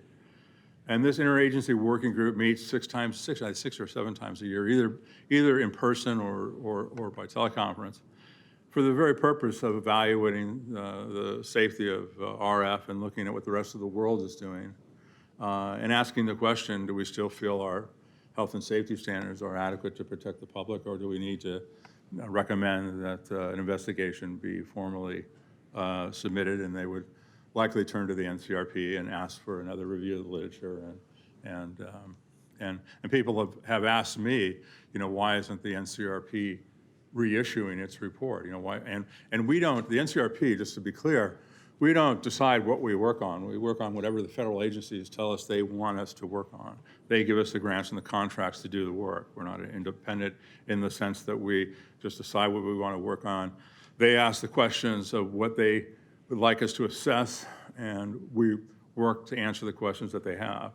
They haven't come to us to work on that, and people say, well, why haven't they? And my answer is, well, you need to ask them. But if I had to guess, I would say what they're probably doing is because so many other countries have put together expert panels of scientists from their countries to review the literature, and virtually all of them have come back with recommendations to establish and use standards that are very close to the ones we use in the United States. And in some cases, like for the cell phone standard, our standards are much more restrictive than the ones that they use in Europe, which is unusual. They've said, well, maybe we don't need to go through that process again. I don't know. You'd have to ask them for sure, but that's the only guess I would have about the answer to that question. So it's not like they're asleep at the switch. They do have the group that reviews it. They're looking what's going on around the world and what the other countries are doing, and the standards in the U.S. are comparable to those other groups. So finally, this slide hopefully puts that a little bit more into perspective. Note to self to use larger font next time, if there is one. On the far left is the bar that is that threshold for potential adverse effects. At the next bar down is the maximum exposure allowed for occupational workers. The one to the right of that, which is that 50-fold margin of safety, is for continuous public exposure. The one to the right of that was the maximum that was actually measured at that light where a public utility worker might be, and this was either for a 4G or a 5G site. And then the maximum exposure at ground level. And this is not in percent, this is in power density. So the units are a little different, but relative to where the allowable standard of exposure is, you can see that there's a large margin of safety built in between the public exposure, maximum exposures, and what the standard allows, and a big margin between what the standard allows and where the potential threshold is for potential harm from exposure to RF. And with that, I'll stop and be happy to answer. The rules are we can't shout out from the audience. You're welcome to sign up and testify, and you can ask the question. I'm sure Dr. Bushberg would come back and answer any question that you might have, but you can't shout out here, right? Dr. Bushberg, I do have one question that yes. I wanted to make sure, because I know that it's an important distinction on the effects of, when you study the health effects on the human body of non-ionizing emissions. Non-ionizing emissions, as I understand them, it's significant because they don't penetrate deep tissue of the human body. Is that correct? Well, it depends on the frequency. So I don't know if you remember, but you know, from the early 50s to about the mid 70s, physical therapists used to use a lot of diathermy, and some places still use it today, but they use lower frequencies that penetrated deep into the body to enhance blood flow, basically, in an attempt to relieve muscle strain and tears and other types of muscle relief therapy. But the higher in frequency you go, the less penetrating the energy is. At the 5G frequencies, which are in the most vast majority of them are in the 20 plus gigahertz region, those frequencies, the so-called millimeter frequencies, and it refers to the wavelength of the energy, don't penetrate the skin. So they're a surface exposure. In fact, they're the same energies that are used when you walk through the scanners at the airport. And then lastly, you not only live in the city of Sacramento, but you actually live in the Pocket Greenhaven community, isn't that correct? Yes. Thank you. Long time, since 1997. Thank you. Very good. Okay, so let us now, if it's all right, Councilmember Jennings, hear from the public. And then we'll turn it back to the City Council for any direction this evening. And Dr. Bushberg, you'll be available to come on up and respond to anything that's raised during the public testimonies. Sure. Okay. Thank you, sir. Let's go. We have 17 speakers. The rule is 2 minutes. And put your views on the record. Ask any questions. Thank you. Our first speaker is Ross Hildebrand, then Amber Hildebrand Freitas, then Robert Copeland, and Eric Frame. Welcome. Good evening. Good evening. I'm Ross Hildebrand. I'm a retired network engineer. On occasion, at large presentations, I've witnessed avoidance of inconvenient facts. One, originally it was thought that microwaves cause no harm unless the radio energy raised the temperature of a person's tissue. This is categorically false. Two, the FCC is highly influenced by telecom lobbyists who have biased motivation to choose profit over modern science. Three, the City of Sacramento website stating that scientific evidence has not linked RF energy to any known health problem is false. I've given you links to demonstrate all this from scientists. What do we know so far? Due to its shorter wavelength, 5G calls for an antenna every 500 feet, maybe next to your bedroom. Property value is already dropping 20% near cell towers.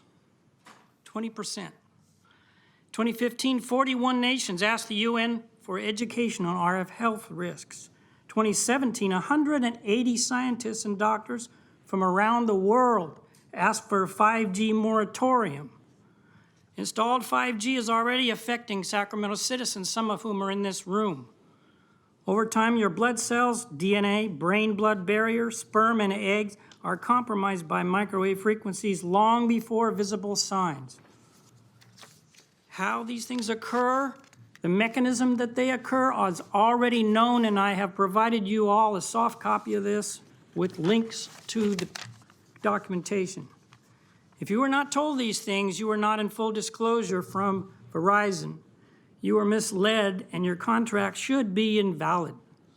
I understand your desire to be innovators, but 5G requires additional input from MDs, PhDs in the world, if or Thank you how for your it could be comments. Your made time is safe. complete. Thank you, sir. Thank you for your comments. Our next speaker is Amber Hildebrand Freitas, then Robert Copeland, and Eric Frame. Hello. Hello. I'm a 37-year-old breast cancer survivor. I have no family history or genetics for it. When I asked the oncologist at Kaiser why me, she responded that there are a lot of things in our environment and we now understand that we are not immune to them.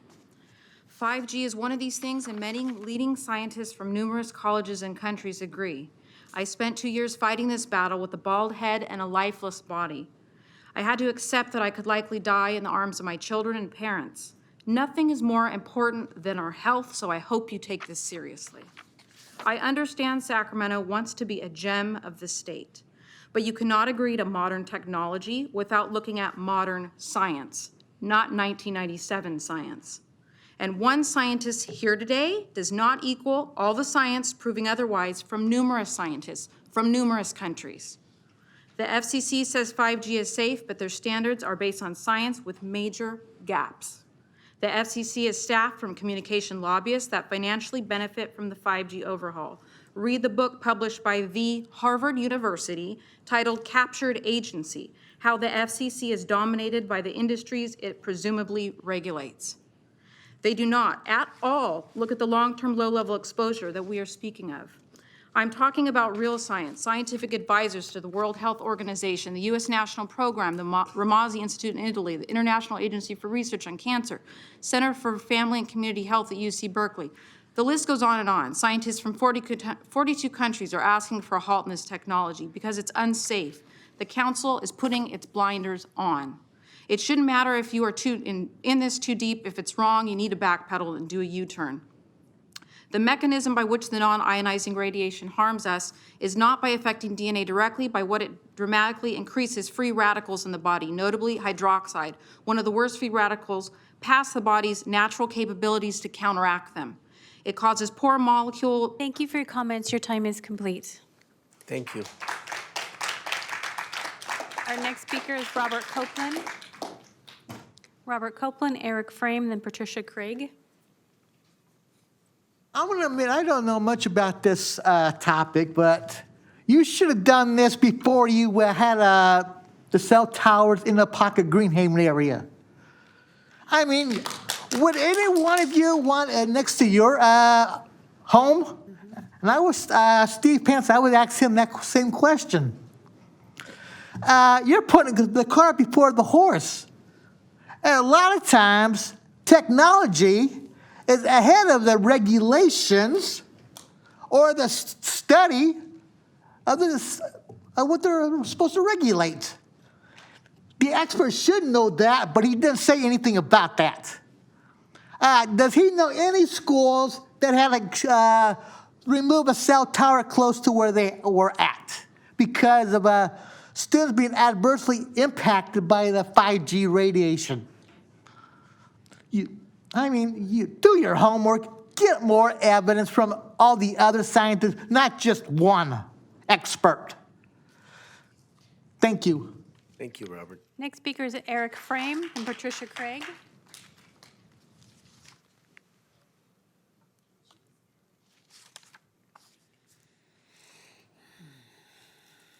Hello again. In 2017, at the 5G scientific appeal, 200 scientists and doctors recommend ceasing the rollout of 5G due to the health concerns we're all mentioning. There are thousands of studies. As the doctor mentioned, 5G and EMF, basically the same. 2,300 studies by the US Navy showing negative biological impacts of EMFs. The National Toxicology Program study shows that cell phone radiation causes cancer and DNA damage in rats. 8th graders recently did a simple study. One plant was placed near a window. Another plant was placed near a window, but also near a wireless modem. One plant grew, one plant did not. You can guess which one. We're already seeing companies like Monsanto paying billions of dollars for pushing cancer-causing products. We are seeing companies like Johnson & Johnson sued for billions for their role in the opioid epidemic.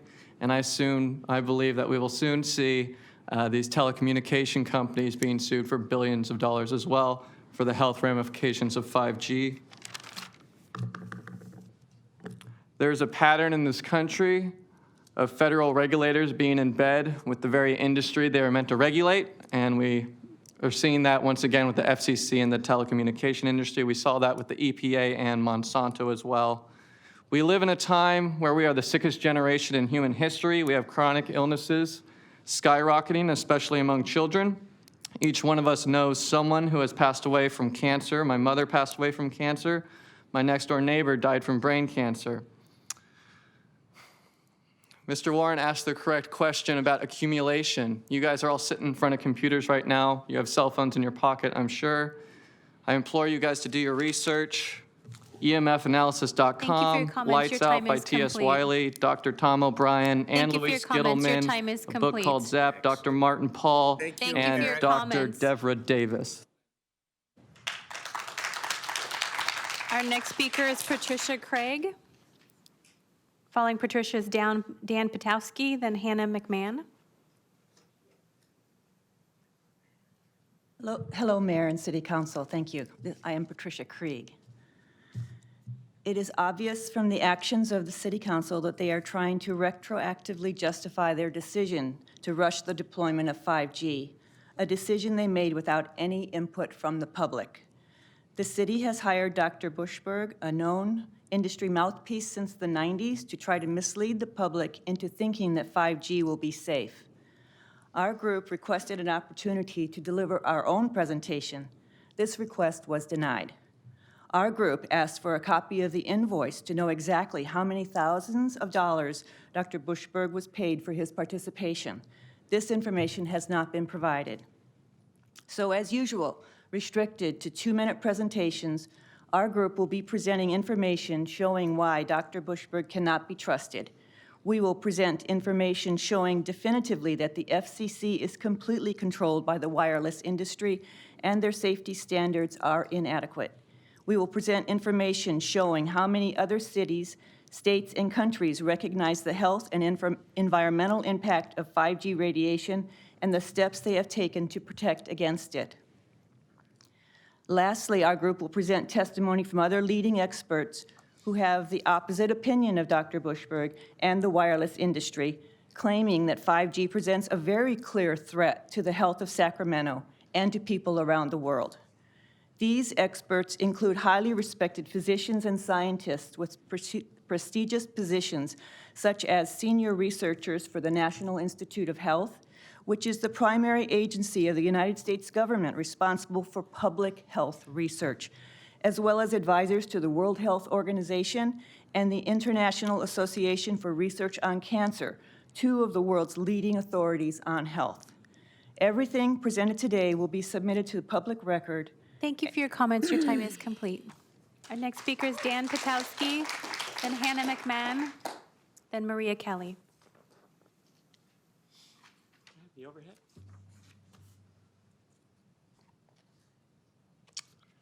Good evening, Honorable Mayor, City Council members, City Manager, and City Clerk. Dan Piskowski. I'm an arborist, and I'm here tonight on behalf of Trees for Sacramento. What you have on the photo here that's a boring machine. And as arborists, we teach everyone, don't plant a tree on top of an underground utility. Don't plant a tree on top of it. What are we doing here? We're putting the 5G conduit down the park strip under the trees. The concern here is they say it's going to be deep. Well, when it hits roots and hit root masses, it comes up on the surface. Just a couple weeks ago, I was working on a person's yard down in the Greenhaven Pocket area. You know how deep the conduit was?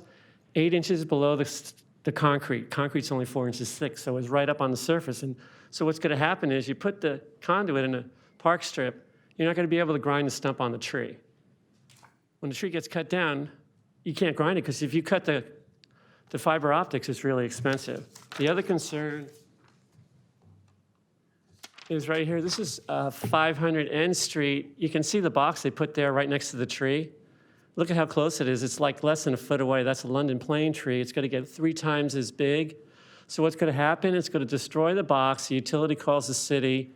Urban Forestry puts a removal sign on it and says, unsustainable site. Out comes the tree. We just lost another space.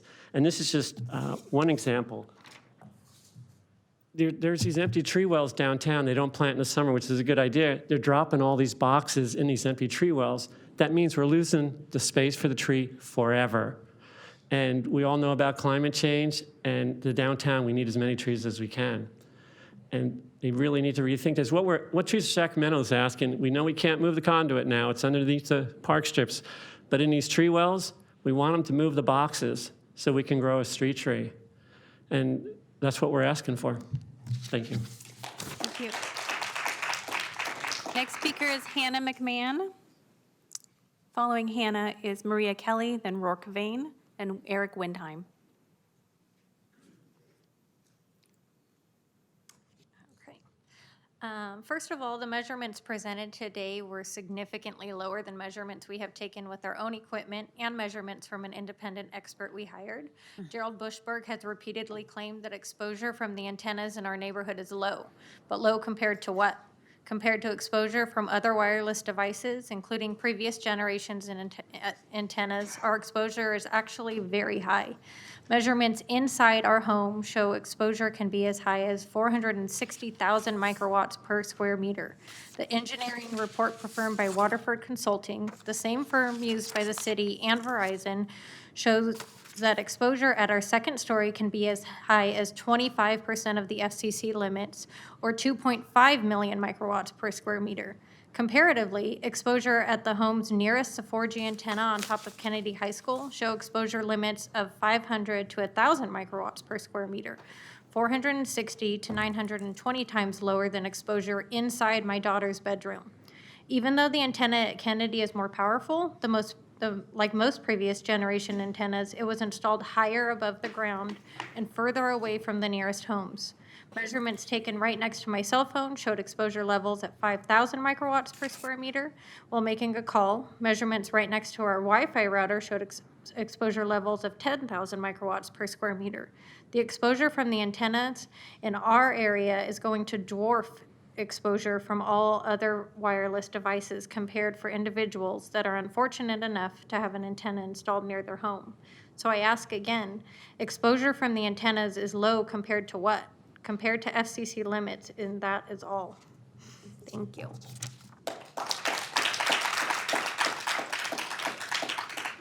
Next speaker is Maria Kelly. Good evening, everyone.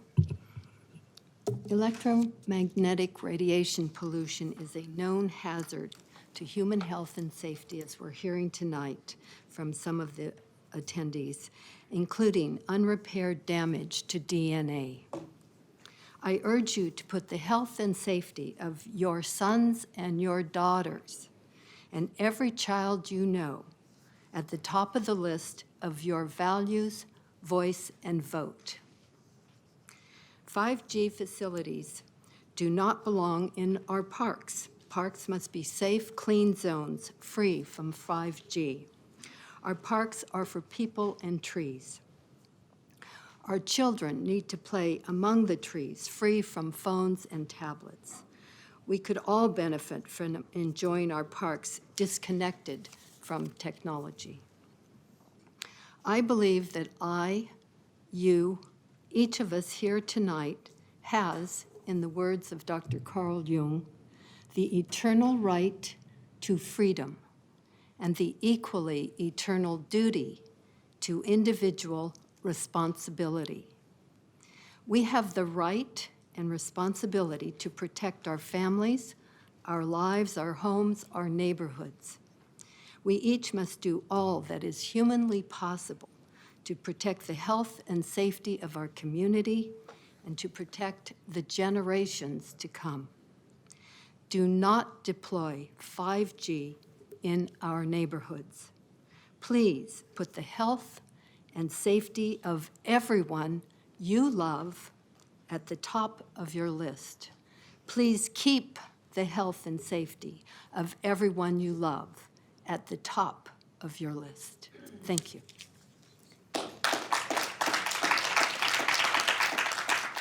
Our next speaker is Rourke Vane, then Eric Windheim, then Anna Sue.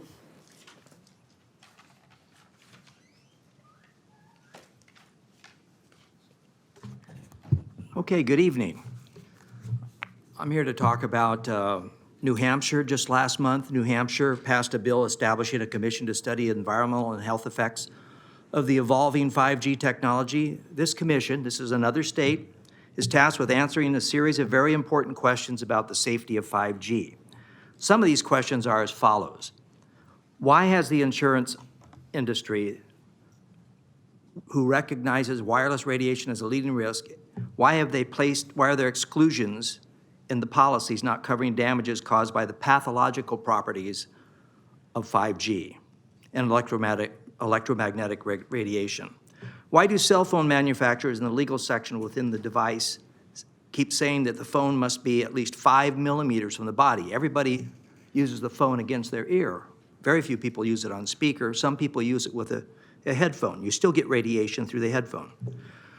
Why have thousands of peer-reviewed studies, including a recently published U.S. toxicology program, 16-year, $30 million study showing a wide range of statistically significant DMA damage, brain and heart tumors, infertility, and so many other ailments being ignored by the FCC? Why are the FCC sanctioned guidelines for public exposure to wireless radiation only based on thermal effect, on the temperature of the skin, and do not account for the non-thermal, non-ionizing biological effects of wireless radiation? That's because it was designed that way, to ignore that.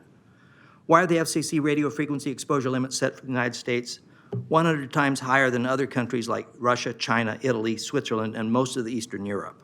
Seems everyone realizes the problems with 5G and the FCC regulating it.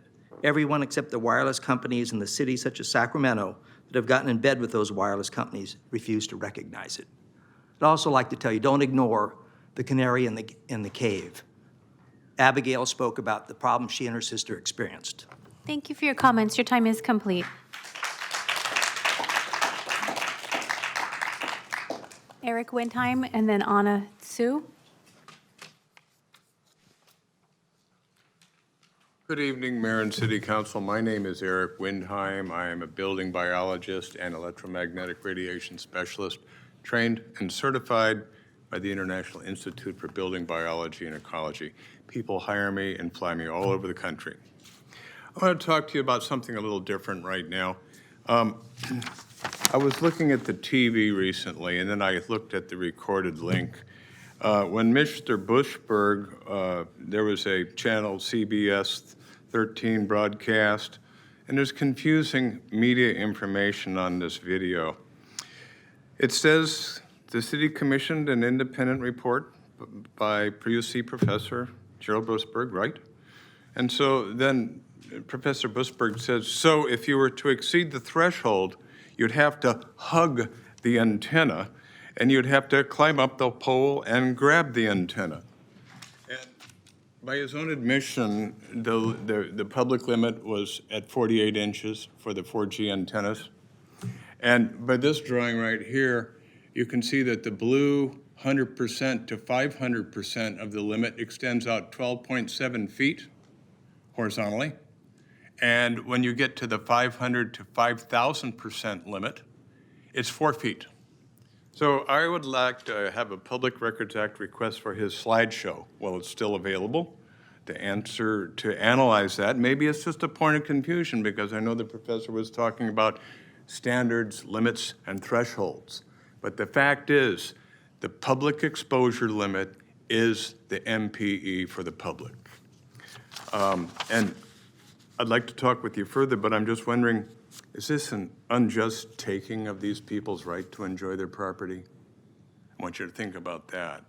But this report was done by Waterford, and they've done a lot of reports for the city, so they're entirely credible. Thank you very much.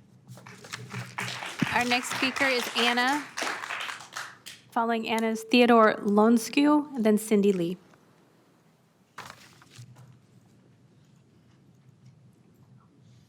Hello, Mayor, council members, Mr. Jennings, thank you. So we are being told that Dr. Bushbrook tells us 5G is going to be safe because it is supposedly under the levels supplied by the FCC. Unfortunately, the FCC is not a reliable witness. The FCC is a captured agency. It's not the only captured agency in the United States. This is the publication that an earlier speaker referred to. Essentially, an agency is captured when the wireless industry, in this case, uses its money and its lobbyists to gain control of the regulation of the regulatory agency so that they can control the way that their industry is handled by the federal government. You can see this in the actions taken by the FCC in the past several years. They have been stripping the rights away from local governments and deregulating the restrictions placed on telecom companies. The FCC has been particularly active in the last few years pursuing a deregulatory agenda, probably in anticipation of a pushback against 5G. They want to make sure that we, the people, are disarmed before they bring out this new technology. You can look at the personnel that make up the FCC, like a lot of other captured agencies. The top brass are mostly former wireless industry employees or lobbyists, including Ajit Pai, who is currently the FCC chairman and is a former Verizon attorney. If you want to have an idea of what can go wrong when we have agency capture, I have 3 words for you. They are Boeing 737 MAX. When the FAA got a little bit too cozy with Boeing, you end up having problems. This has occurred in many different industries in the United States. Finally, with reference to, I'm going to run out of time. Okay, thank you, and I don't want to be a guinea pig. Thank you. Please wait. Our next speaker is Theodore Lonskew, then Cindy Lee.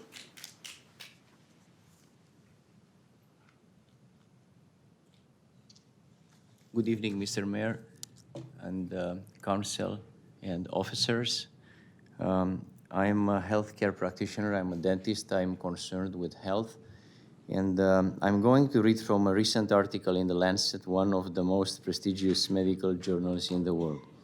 This is pertaining the electromagnetic fields as they apply to 5G. A discussion on the rapid global proliferation of artificial electromagnetic fields would now be apt. The most notable is the blanket of radio frequency electromagnetic radiation, largely microwave radiation generated for wireless communication and surveillance technologies, as mounting scientific evidence suggests that prolonged exposure to radio frequency electromagnetic radiation has serious biological and health effects. However, public exposure regulations in most countries continue to be based on the guidelines of the International Commission on Non-Ionizing Radiation Protection and Institute of Electrical and Electronics Engineers, which were established in the 1990s on the belief that only acute thermal effects are hazardous. prevention of tissue heating by radio frequency electromagnetic radiation is now proven to be ineffective in preventing biochemical and physiological interference. For example, acute non-thermal exposure has been shown to alter human brain metabolism by NIH scientists, electrical activity in the brain, and systemic immune responses. Chronic exposure has been associated with increased oxidative stress, DNA damage, and cancer risk. Laboratory studies, including large rodent studies by the U.S. National Toxicology Program and Ramazzini Institute of Italy, confirmed this biological and health. Thank you for your comments. Your time is complete. Thank you for my time. Next speaker is Cindy Lee, then Noah Davidson.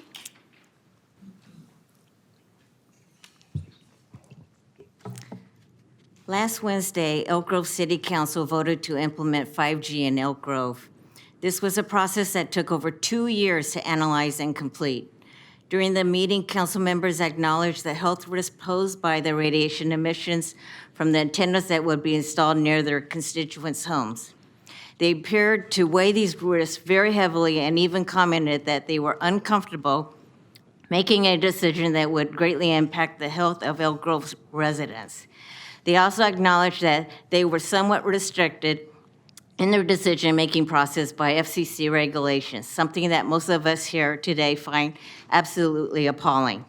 Eventually, they voted in favor of the contract with AT&T, but simultaneously implemented a zoning ordinance, to restrict placement of cell antennas directly adjacent to front yards.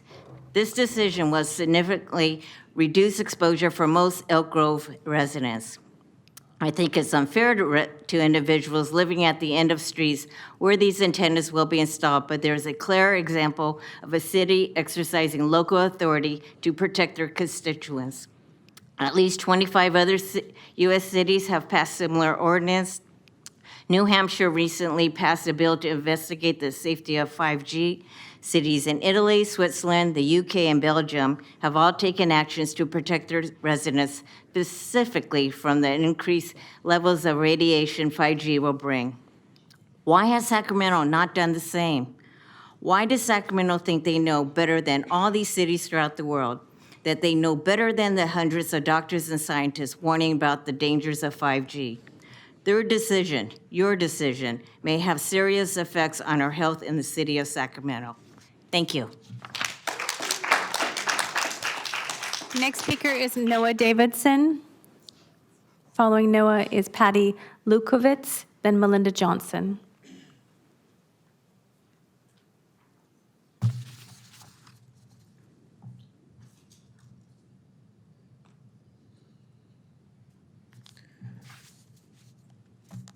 So the measurements presented by the city represent just a moment in time and will vary based on usage of the antenna. I imagine they were taken during business hours when usage is lowest.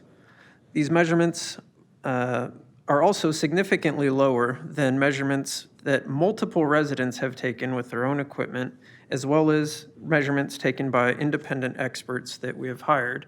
We'll provide you these measurements to the record. Dr. Bushberg has clearly demonstrated his willingness to mislead the public. This is evidenced best by his CBS 13 interview given last week here at City Council. In this interview, Bushberg states, so if you were to exceed the threshold, you'd have to hug the antenna, you'd have to climb up the pole, grab a hold of the antenna. It is unclear from the context of the article exactly which antenna he is referring to, but our group has obtained engineering reports for all of the antennas in the Pocket Greenhaven area, and for half of these antennas, the area around the antenna can exceed the FCC general population's safety limit. The limit that pertains to us residents extends out 12 to 17 feet horizontally and down 5 feet vertically. Here's a page from that report.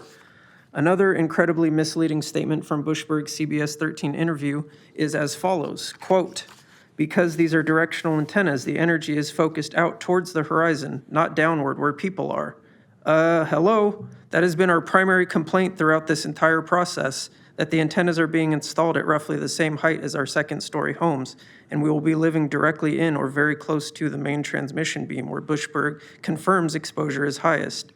What's worse, most of the light poles in our area are even lower heights than the light poles on Pocket Road and other main streets. Here's some examples. When the antennas are installed on these lower light poles, they will be directly in line with people's second stories.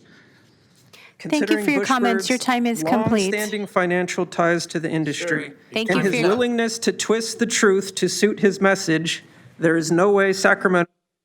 Our next speaker is Patty Lukowitz, then Melinda Johnson. Patty Lukowitz.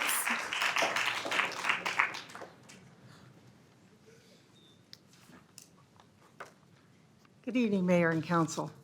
The city's presented a lot of information today, but one thing they did not present was the long-term studies of specific conditions 5G will subject us to. They talked about a lot of moments in time and things of that such, but not a long-term study that shows that my family living in that zone, in 10 years, will I be back saying, this is a problem that we decided 10 years ago? For months, our group has been requesting Verizon from the FCC and from the City of Sacramento scientific studies that showed these specific conditions we are being subjected to are safe long-term. None of the groups have been able to provide the evidence. The reason is simple, it doesn't exist. Put simply, there's been 0 studies on the long-term, and I keep emphasizing long-term health effects of 5G. Sacramento is the first line in this experiment. This is best evidenced by Senator Richard Blumenthal of Connecticut. At a Senate Commerce hearing in February, Senator Blumenthal said that he has reached out to the FCC and the FDA requesting evidence that 5G was safe. Both organizations failed to do so. At the hearing, he questioned wireless executives about research on 5G. The executives admitted that there was 0 on safety of 5G. Blumenthal concluded that we are flying blind with regards to health and safety for 5G deployment. I would ask, I heard tonight somebody mentioned that ethics standards are to be developed. Was that you, City Manager? I'm not sure. Somebody said something about the aesthetic standards to be developed. I'm wondering why do they need to be developed? Why weren't they before this?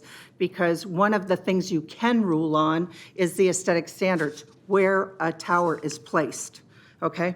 How were they tested? And Dr. Bushberg, can you provide evidence? Thank you for your comments. Your time is complete. Our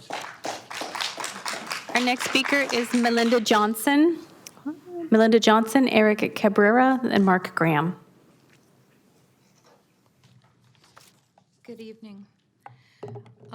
5G is the world's largest biological experiment ever conducted.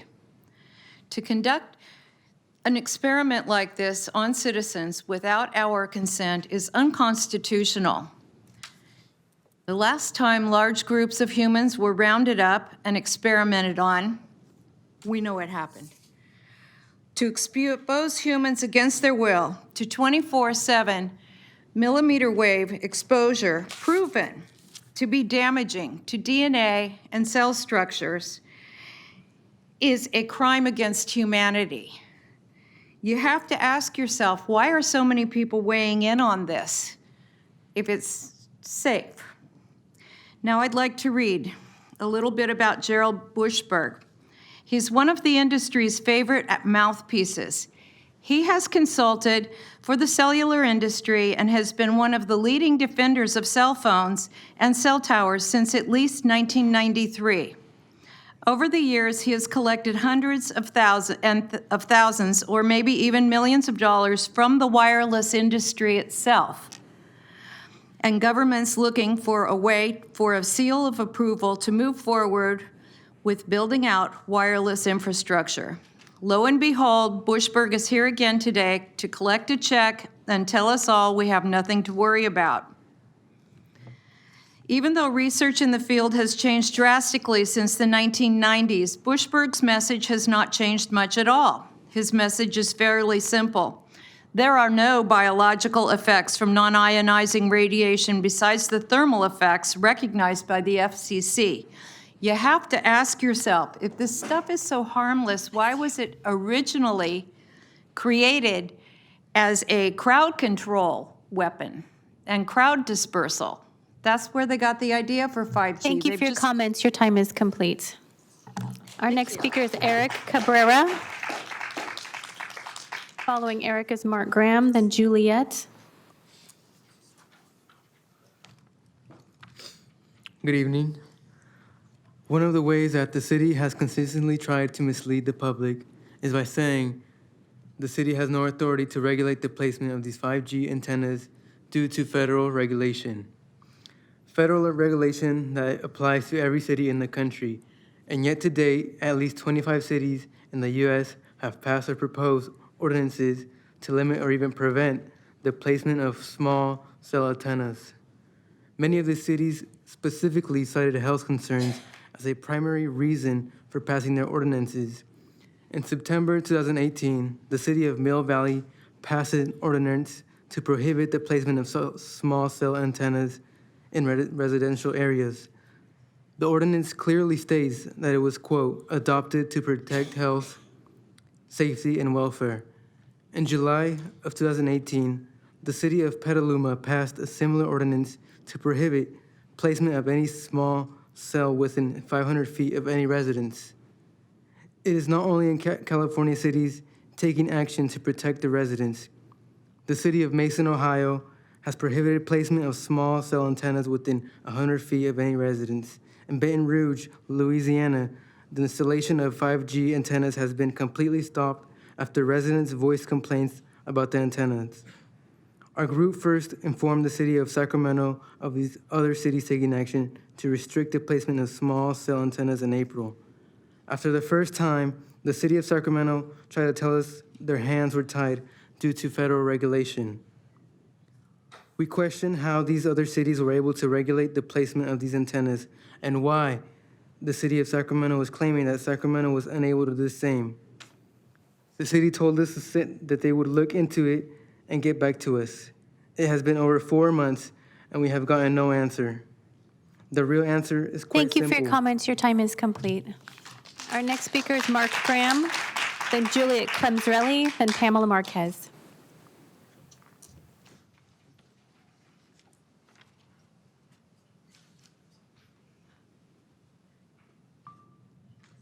Good evening, Mayor and Council. My name is Mark Graham, and I live in Elk Grove. As Ms. Lukowitz said, you can control this. Last Wednesday, the city of Elk Grove amended its zoning code, and one of the things they put in place was that no cell antenna will be permitted immediately adjacent to the front yard of a home. If they can do it, you can do it. Mr. Mayor, will you look into that? Call Steve Lee, the mayor of Elk Grove, and ask him. Will you look into that, please? Thank you. What does C95.1 really say? This is the IEEE standard that the FCC regulations are based on, okay? So this is key to understand. This is what Dr. Bushberg failed to tell you. This is the full name of the standard. I'm not going to read the whole thing to you. You should each have a copy of my slides, one page, double-sided. There's a copy for the city clerk. Standard for safety levels. This is C95.1. Now, this is from Code of Federal Regulations, Title 47. It's from the FCC. It says they're based on this standard, the IEEE standard, okay? That's the connection between the FCC guidelines and the standard. What does it say? The scope.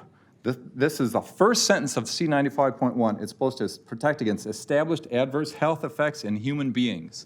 It also says on the first page, the purpose of the standard is to protect against established adverse effects to human health. So, what is their definition of an established adverse health effect? It's right there. I'm not going to read the whole thing.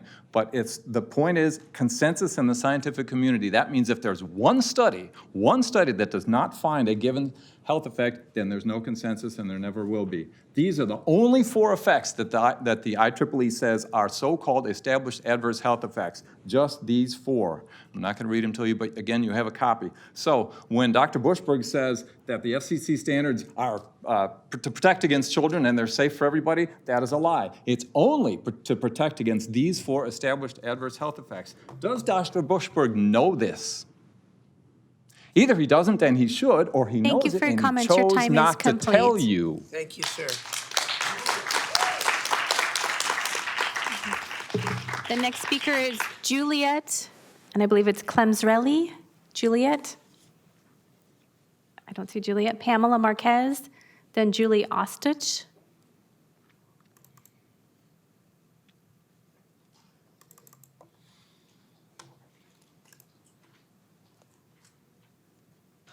Good evening, Mayor and council members. Our group has obtained testimony from a number of different highly respected experts, including senior researchers for the National Institutes of Health and advisors to the World Health Organization. These experts share the exact opposite opinion of Gerald Bushberg, that 5G constitutes a very clear threat to the health of Sacramento residents. Their opinion is supported by literally thousands of studies showing a variety of negative health effects at levels far below the FCC safety limits. Unfortunately, we do not have time to read through all these expert testimonies, but we will submit them to the public record, and members of the press or public can obtain these testimonials from our group at 5gawarenessnow@gmail.com. Thank you. And our final speaker is Julie Ostwich. My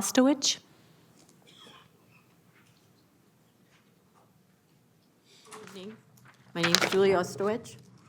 I'm not going to talk about the corruption of the FCC because you've heard a lot about it, and that was going to be my opening piece, but I will say that 5G small cell transmitters are an impingement on local property owners' rights. They're violating our right to privacy. They're violating our right to protect our family and loved ones from the proven harmful effects of wireless radiation. Well, we have experts that saying there's no proof that there's harm, but we have plenty of studies that show that there is harm. And just to bring up an old issue is the smart meter issue. I was harmed by smart meters. I lobbied heavily with our local SMUD agency to have it removed from my home. Following removal of that device from my home, I was able to sleep again, the ringing in my ears went away, and I had a bit of peace, except at work. I work at the UC Davis Medical Center with Dr. Bushberg for many, many years. And suddenly I came to work and I'm having those same symptoms at work, exact same symptoms. I'm like, what the heck is going on? Well, they installed Wi-Fi and they put up small cell antenna transmitters for their paging systems. So suddenly at work, I'm having ringing in the ears, heart palpitations. I have to wear a hat. I'm not wearing it right now, but I have a special baseball cap that I wear all the time because it protects me from that somewhat. But now you want to put these things in our neighborhoods where we live. And I was very much grateful that I was able to get the smart meter removed from my home. We do not have Wi-Fi in my home because I'm extremely sensitive to it. When my son sneaks his little laptop and puts the Wi-Fi on, I know that what's going on because I have suddenly this horrible ringing in my ears that I did go to the doctors for repeatedly prior to knowing that it was a smart meter that was causing it, and now I know it's Wi-Fi. So my closing statement is that there is a validation of harm existing, and the CIA recently came out with telling us that Cuba and the China embassy were both harmed by wireless radiation attacks. Thank you for your comments. Your time is complete. Thank you. And there was one speaker slip I couldn't read, Giulietti. Nope, okay, thank you. That concludes our public testimony. Thank you all for coming tonight and for the thoroughness of your testimony. Councilmember Jennings, how would you like to proceed? I think it would probably be best if we took all the questions down tonight. I'm sure we can go back on the tape and record them, and then have Dr. Bushberg answer the questions in a way that we can then put it up on the website, and then that can continue a meaningful discussion. If we try to do all that tonight, I think it might get to be a back and forth type of question and answer, and I don't know that this chamber is prepared to do that, that type of interaction. So that would be my suggestion. I'm open to other suggestions that may be proposed. All right, Councilmember Ashby. Not sure I have a suggestion so much as just a kind of a question, or it was a lot of information tonight between what Maria presented and what Susanna said and doctor and the community's concerns. And so I was here when we voted for 5G, and I just don't remember there being any conversation around this at all. And Excuse. hold tight, okay? I don't remember us having any reason to have the conversation at that point that we knew of. But it seems clear to me that we should have. And I had always been told during this, as this was coming up, because as you know, Rick, there's a few of these coming from my district too, a few inquiries like this similar. And as I have reached out to Maria and Susanna, the thing that I had been told was that we weren't sure about our ability to change our regulations on where we could put them and how much how much of this was, regulated by the federal government and not us and all those things. And so I am really glad to see us bringing forward some of those answers and getting some information. And while I recognize that nothing we do here is going to make everyone happy, because there are a lot of people who were, I do remember on the 5G night that there were a ton of people very excited about what that meant in terms of progress for businesses and access and people. And there is a whole nother side to this discussion, there is. And Excuse me, sir, one more time I'm going to ask you to leave. That's the third time I'm not going to ask you again. You're going to leave next time you shut up. And so I guess my question really, Maria and Susanna, is for you. It seems to me as I sit here and weigh through the information that we're receiving now, though I wish we would have done this in a reverse order. This is where we are now, and we need to have the conversation. So Rick, thanks for pushing it forward. And you did have to push. I think it's very reasonable to ask us to look into some type of code or ordinance that limits where these new modules are placed. So what are we or can we do, like Elk Grove, as was suggested, or other cities in California, create or modify our ordinance to limit the sort of easement of these entities on people's property or right in front of their homes? What opportunity do we have there? Whichever one of you is more appropriate to answer. Okay, well, council members, part of our due diligence at the request of the council to look into this, we actually did a pretty exhaustive review of what every city in the nation, certainly, I don't think we've gone international yet, but has been doing in response to 5G deployment. And we had law clerks look at it, one of our senior attorneys look at it, and prepared a report of possible ideas, expecting that at some point the council might ask us to take a look at it. I spoke to the Elk Grove city attorney myself to determine what they were doing. They were very interested in following Sacramento's lead in 5G deployment. Sacramento is a pilot city, which means a lot of cities are learning from us. And so it would be appropriate for us, as we do a second wave of implementation, to now look at these other issues that the city could potentially do, like a zoning ordinance or other public works, which Maria McGonigal mentioned at the start of her presentation. So what would be a time frame on something like that to come back to us? I mean, the thing about a pilot, no matter what it is, technology, or we do lots of pilot work here in Sacramento. We're try to be innovative, but when you find areas for improvement or where changes need to be made, you have to take that opportunity. So this looks like potentially one of those opportunities. So what would be our time frame on something coming back to this council to potentially look at the placement of these structures, and also any word on, at that time maybe is more appropriate to tell us, but on what we would do with ones that are already placed? Could we retroactively enact that ordinance?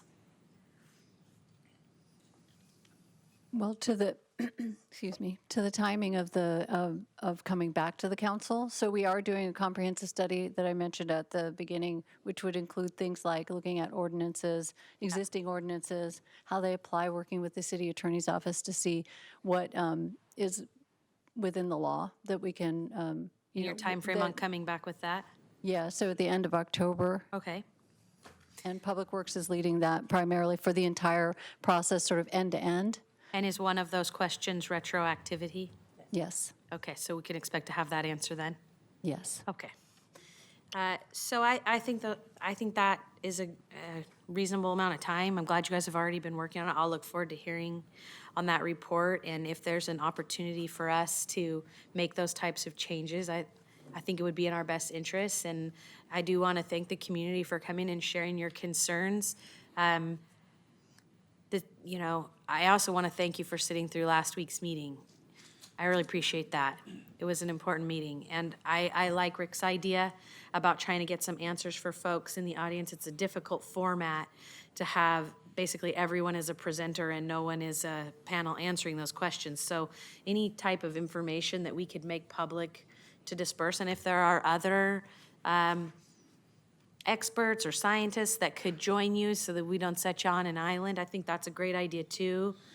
But thank you for being willing to come down here today, and maybe you have some suggestions of other folks. That'd be great. I think the more information we can provide, the better leadership we can provide to the other cities in the region who are looking to us, and the more questions we can answer, the better off we'll be.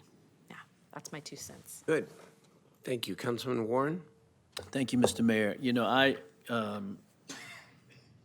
heard a lot of information. This is a new technology. I think, we have intended and unintended consequences, and we have perceptions as well. And I think all of those things, until reality is really borne out by real facts, become some form of reality to everybody involved in the discussion. I have 2 questions. One is 5G's main purpose, what that is really supposed to do for Sacramento. 5G, what the main purpose is for 5G, or there may be several of them. The other thing is in terms of proximity, where in order to achieve the objective, what is the rollout, kind of there is an established rollout, even though this probably hasn't been implemented, but what's ideal for the technology company as they want to roll it out.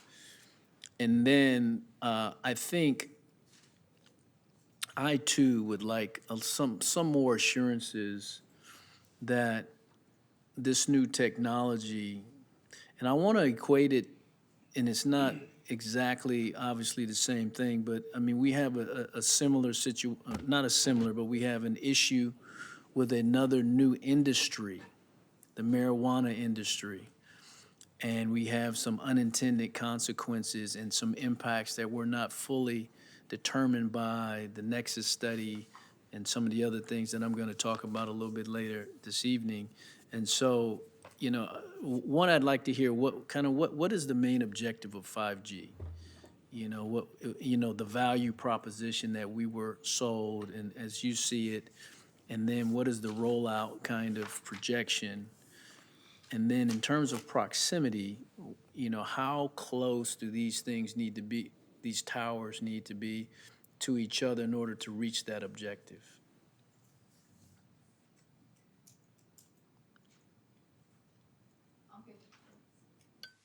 I'll give that a shot, and then I'll ask some of the experts maybe to weigh in a little bit more detailed. But generally, so at a high level, over many years, the capacity of networks has been needing to increase over time.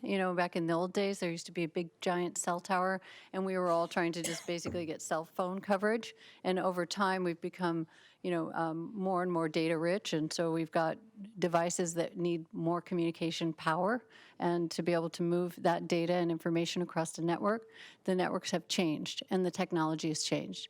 And 5G is the latest version of that. However, it's not... Are some of the previous towers being replaced by the new ones? So are you keeping the old ones that are up and then putting the new ones as well?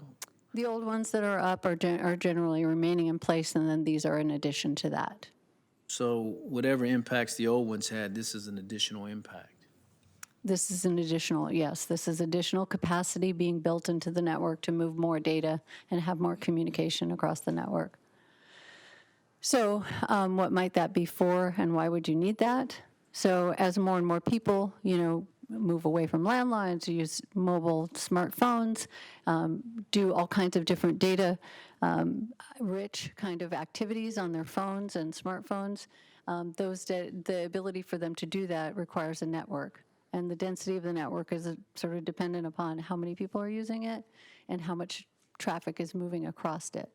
So in total. Was there no consideration, though, for taking down some as these new, more powerful ones? They're really different sets of technologies. And so, I mean, they're not, it's not a take one down and put a different one up.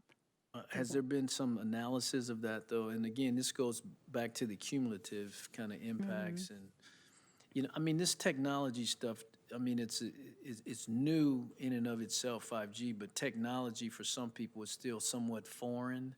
And so when we take information, at least for myself, I hear a professional gentleman is very distinguished that spoke. I'd like to be able to trust, you know, the information I get. Then I heard a number of people from the audience, some professionals as well, and they, you know, it seemingly to me have a compelling argument for concern.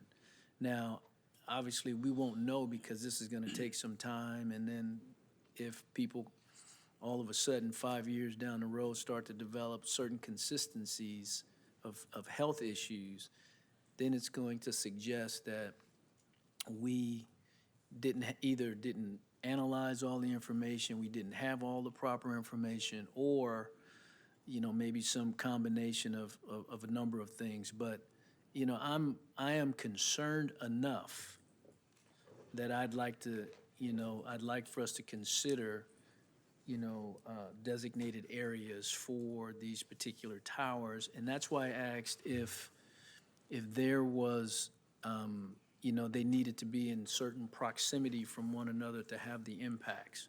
Or are they just going to be kind of, you know, just placed as they, as you know, they see fit, you know, or is there some real program to either phase them and put them in certain locations? And so anyway, I say all that to say I am interested in us, you know, getting more information to really understand if it is more appropriate to put these in certain areas as opposed to others. The case with marijuana, we had setbacks from parks and schools. We may need to look at some form of setback as well that would give some comfort and allow further study as to really some of the, I think, the kinds of things that people have expressed concerns with. And so, you know, and I say that with also the backdrop of us wanting to be a technologically advanced city. You know, we want to be on the cutting edges, but I think also we still have to be very concerned about public safety. And so I'm looking for Councilman Jennings to hopefully show some, you know, some ideas, some concerns, some leadership on this issue to help us get to a place of consensus with this. So, since it's primarily impacting your area right now. Okay. Thank you. Thank you. I know I have a couple comments, but I'm going to go first, Councilman Carr.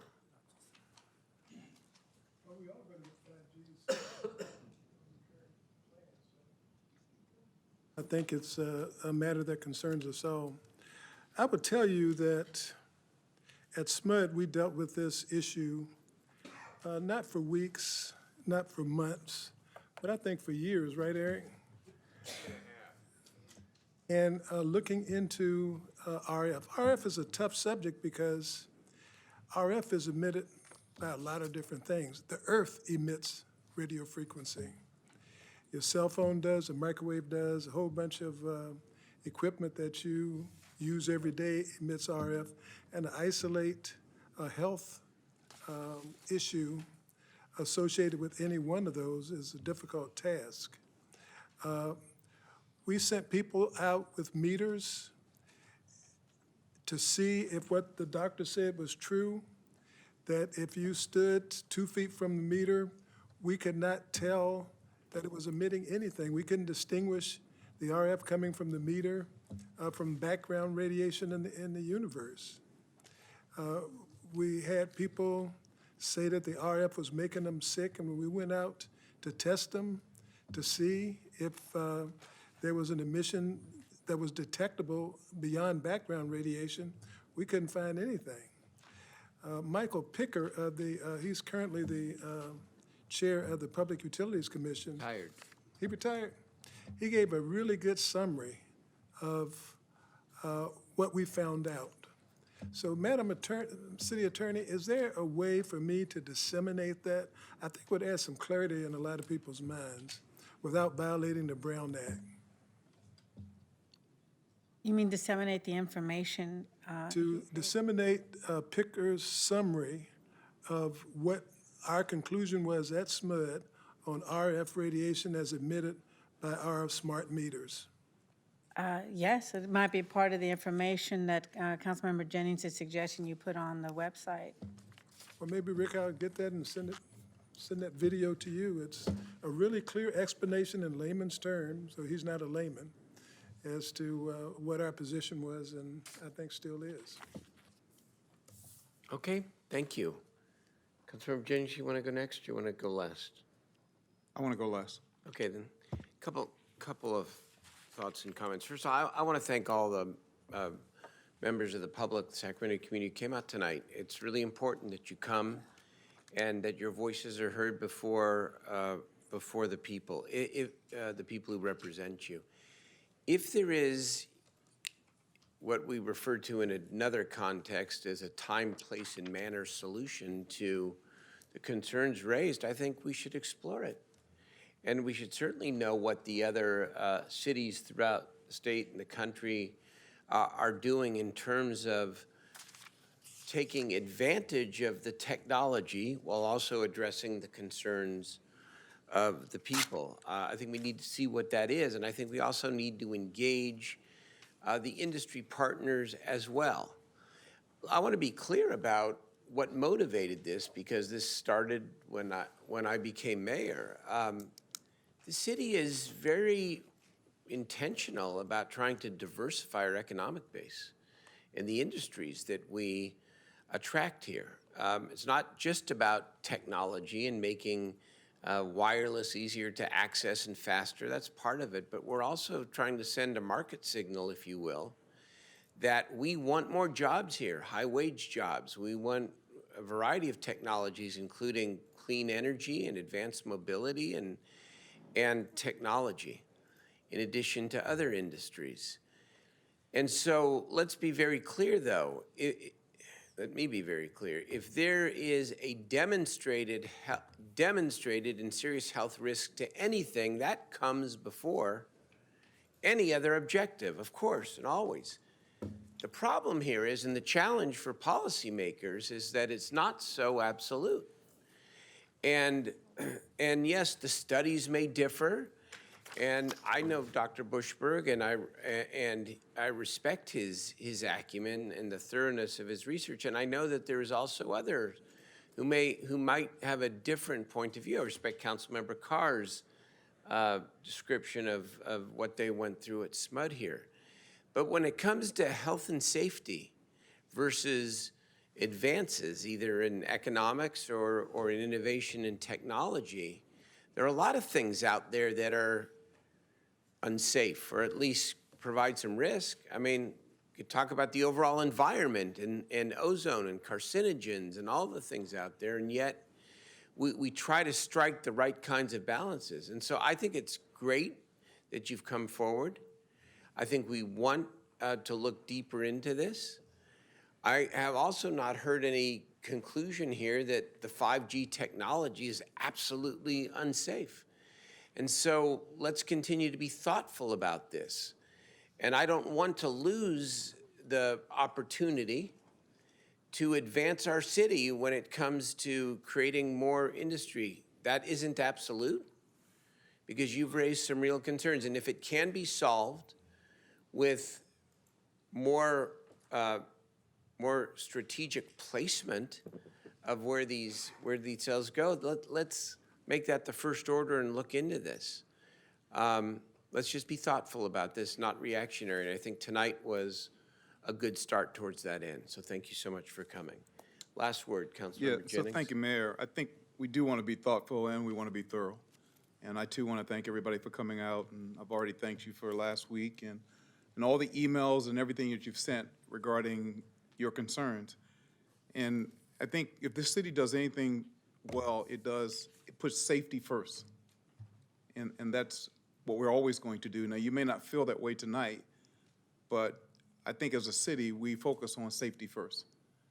And that's why this is such an important subject that we talk about. I want to assure you that every question that you pose tonight will be answered. And so I started off with that. But I also want a commitment from each one of you that it's not us against you, and that we learn how to work together in order to come up with the solutions that affect this entire city. Whether that's long-term studies, as Patty mentioned, whether that's getting the right equipment, because equipments are measuring different things, as Noah talked about, whether that's the Elk Grove and how they were able to get their policy to not put it in the front yard. I want us to be able to work together. And there's a whole lot of other things that you said tonight, and I wrote down 4 pages of it. So I sat down, I heard everything you said. But if we don't work together, then we're working against each other. And the only way that we're gonna really come with a plan that helps address the needs for all of us is to work together. And so I just need to know tonight that there's a commitment that we will work together. You give me a small group from your group, we'll get a small group from the city, and we work together to answer all these things so that we can be informed the next time we come together on what is the right information, what is it that we need to work on together in order to address the concerns, knowing that we can't satisfy everybody, but taking a look at all the information and putting a plan to move forward. And so I just need to know, do we have that kind of commitment? Because if we don't do that, I think we're going to continue to be in an adverse position that I'm not interested in. I hear that, I see the heads nodding. Good. So Mayor, I think I can work with Noah and we can sit down and we can kind of plan out who from that group works with us in the city and they become a part of it. It's not us sitting at separate tables, it's us sitting at the same table, coming up with the same information to move forward. And that would be my suggestion. Okay, thank you very much. We'll move on to the next time. Thank you all for coming. To be continued. Appreciate it. I hope you feel heard. Okay, let us move now to item number 23, the unrepresented employees. I think we can make a brief presentation. Yes, very brief. Thank you. The only the only piece of this report that needs an open comment is page 3, the executive officers under California Government Code. It requires it to be an oral report when you're changing their salaries. Okay. So City Manager Chan's salary is changing, and City Attorney Susanna Alcala Woods is changing to the numbers referenced on page 3. Thank you. Okay. Move the item. Moved and seconded. Any public testimony? All in favor, please say aye. Aye. Aye, opposed, abstained. That passes 7-0. Okay, very good. Okay. One more, the job classification study, briefly, please. Yes, it was only on because we needed this report first before we presented the second one. This one established new classifications. Okay. Yes. So moved it, can we get a motion on this, please? Moved and seconded, and no public testimony. All in favor, please say aye. Aye. Aye, opposed, abstained, that passes. Thank 7-0 as well. Thank you, Shelley. That completes our agenda for this evening. Mr. Comment. Council ideas and questions. I'm going to give you the chair here. Thanks.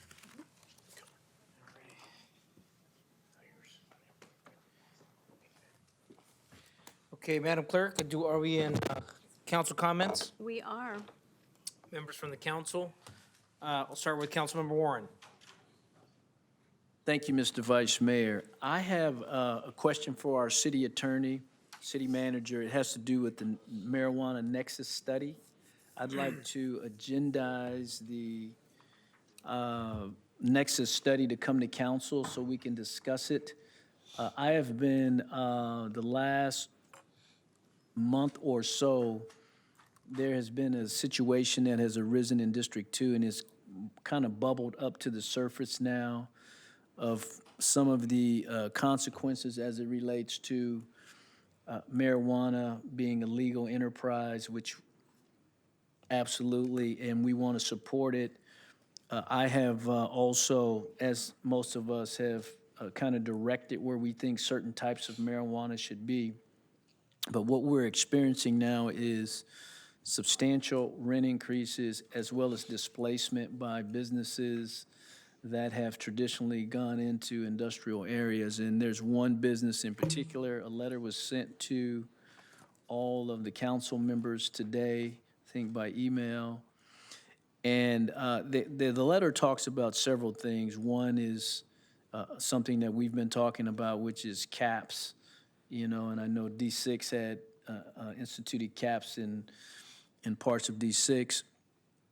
And so I think it's appropriate that we have a discussion about caps and figure out what is a comfort level for particular communities as it relates to saturation.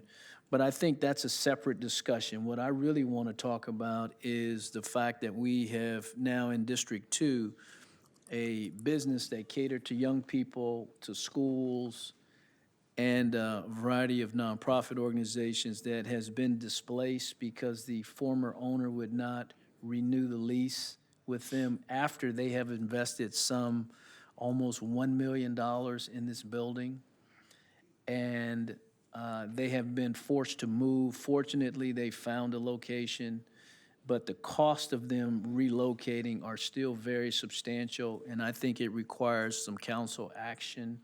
So I have, Mr. City Manager requested a meeting with Mike Jasso, and in fact, we discussed it today. We had a meeting earlier today. We're going to follow up next week on Monday. This business has a very short fuse because of where they are, the money they've invested, including taking out loans against their house to make the investments that they did to get up and running. And so they're going to run out of funds if something is not done very quickly. And so I think this is the kind of thing that I would have hoped that the Nexus study would have taken into consideration. And I don't believe this is the only business that's been impacted, but this is a real live scenario that I think this council can look at the information, the facts, and then hopefully we can come up with a solution that will at least satisfy this one business. But I think it's something we need to be mindful of as we go forward. And so I think it's this idea that we've had this Nexus study. It needs to be vetted, but it also, I think, needs to consider some of these other consequences that are life or death to certain people that have made investments to do businesses that are now being impacted. And so knowing that we got to coexist, the marijuana industry, I believe, is here to stay. Entrepreneurs are going to want to do other things other than marijuana.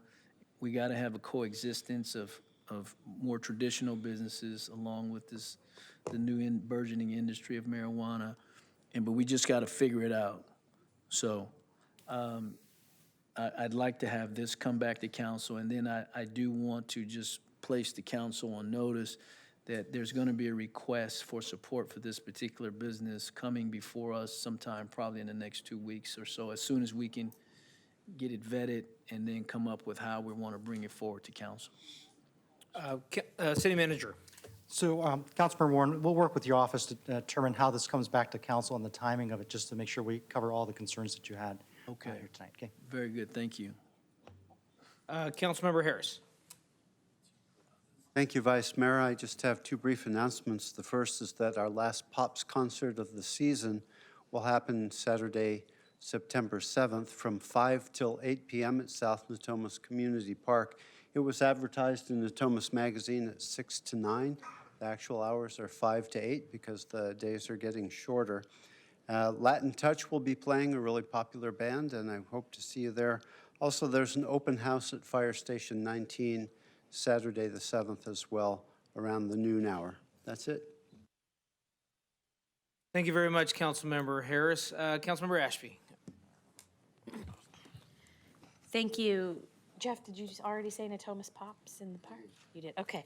So in addition, it's a big week in Natomas because in addition to Jeff's Pops in the Park, which is really fun concert, we have our annual, our monthly First Friday event on this coming Friday in the North Natomas Regional Park, which is, food trucks and a band and vendors and Track 7 beer garden. So that's just a fun Friday night thing to do.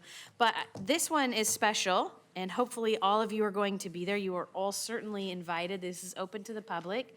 This is Thursday night at 6:30. This will be the groundbreaking for the new community center and aquatic facility in Natomas that you all are helping make happen. So hopefully you'll all be there to help me turn dirt.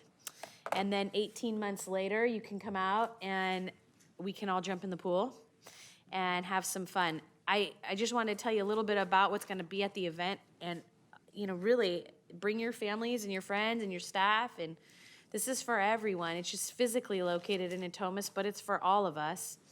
And I want everyone to know that and understand it. And the school district, which is our partner on this, very excited. So their band is going to be out there and the cheerleaders, and you will walk through a gauntlet like the football players do at halftime to get to our event there. And we're going to have a future splash zone picture site with this giant flamingo inflatable thing.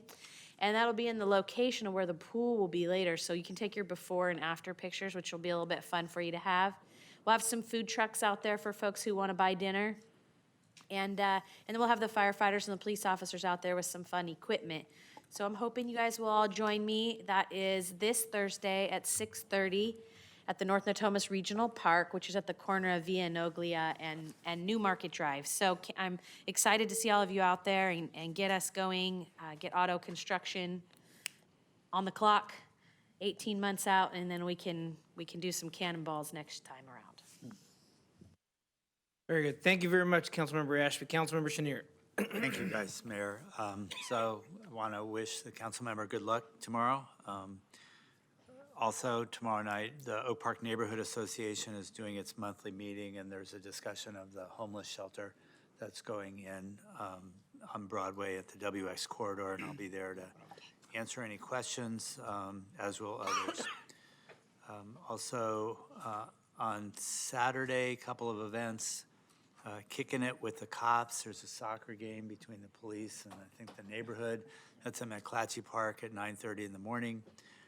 Rock the Block Health and Wellness Fair is at the Fruit Ridge Community Center or Community Collaborative. That's at 4625 44th Street. And then Saturday night, Hollywood Park Movie Night and Ice Cream Social at Hollywood Park Elementary School. Sunday night is a rescheduled Music in the Park at Curtis Park. We didn't do it. This one we didn't do about a month ago when it was 106 degrees. So that is 6 o'clock at Curtis Park Sunday night. Thank you very much, Councilmember Chenier. Councilmember Jennings. Thank you, Vice Mayor. A couple of announcements. Office hours in District 7 will take place on Thursday, September the 12th at the Mack Road Valley High Community Center, and then again on Thursday, September the 19th at the Robbie Waters Library. We want you to come to City Hall in your neighborhood as opposed to coming all the way down here to downtown, paying the parking meters and all those kind of things. We bring City Hall right to your neighborhood, and you can, my entire staff will be out there in order to address any concern that you have. And then also, the final announcement is the final District 7 Trucks and Such / movie night will take place on Friday, September the 20th at 5 p.m. The movie will start at dusk. The food will start at around 5 o'clock. We're going to have the flag rugby exhibition out there for kids who want to learn how to play rugby. The movie is going to be A Dog's Way Home, which you don't want to miss. And your council member serves you free popcorn, juice drinks, and we're going to have a lot of fun. So bring your blankets and your pillows. Don't fall asleep. Watch A Dog's Way Home. Oh, yeah, and your tissues, right. We need tissues, yeah. No, it's great. The ending is great. You're going to love it. That's it, Vice Mayor. Thank you very much, Councilmember Jennings. From District 6, we've got this Friday, we're going to have a resource fair and movie night at Artibio Guerrero Park over in the Fruit Ridge Manor community. So if we're going to have our police department out there, fire department, or neighborhood services, our youth community development department, all our different departments there to have answer questions. Our folks at the Friends of the Library will be there as well. And so if you want to take advantage of the resource fair, come out to Artibio Guerrero Park. And then we're going to have the movie night right after that. As soon as the sun goes down, we'll start the movie. Free popcorn as well. You're going to have your councilman and our local friends and also the Hiram Johnson ROTC popping popcorn. Also, on Fridays, we're doing the pop-up hotspots over at the George Sims Community Center, starting at 7 o'clock to 11 p.m. For teens 13 to 19. They're welcome to come over to the George Sims Community Center and enjoy all the resources of the community center. On September 13th, we're going to have movie night over at Oakey Park. So come out and enjoy the movie night. As soon as dusk arrives, we'll start the movie. It's always a great time. And on this one, they insist, but the Deglows always like to pop the popcorn. Okay. Both, John and Annette Deglow, they like to pop the popcorn. And, we do get some high school students, but they usually get to enjoy the movie this time around. But we'll be there to help it out. And that's it for District 6. We do have an adjourned memory after the public comment. So, Madam Clerk? I have four people signed up to speak on public comments matters on the agenda. First is Robert Copeland, Jade Nicole, Dan Potowski, and then Eric Frame. And I believe Ms. Nicole has left. Mr. Copeland, good evening.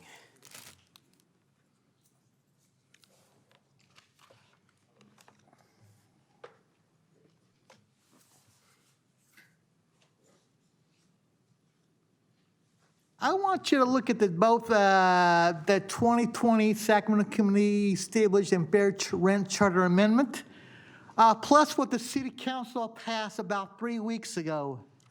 One is going to help the people on SSI. That's the Charter Amendment, not the one that the City Council passed. You know why? Because CPI is and 6% and plus CPI, that's more than people on SSI get an increase every year. People are going to go homeless because of your deal. It may affect the people that get about 20, 30% increase at one time. But if you get 10% every year, let's say $600, let's say somebody pays $600 now, in 5 years, it's going to be like, let's say 10% increase. They're going to be paying about over $300 more in rent on your deal, on your plan. And you didn't talk to a lot of the homeless advocates, tenant rights groups. Why? Why didn't you talk to anybody on Sacramento for real rent control?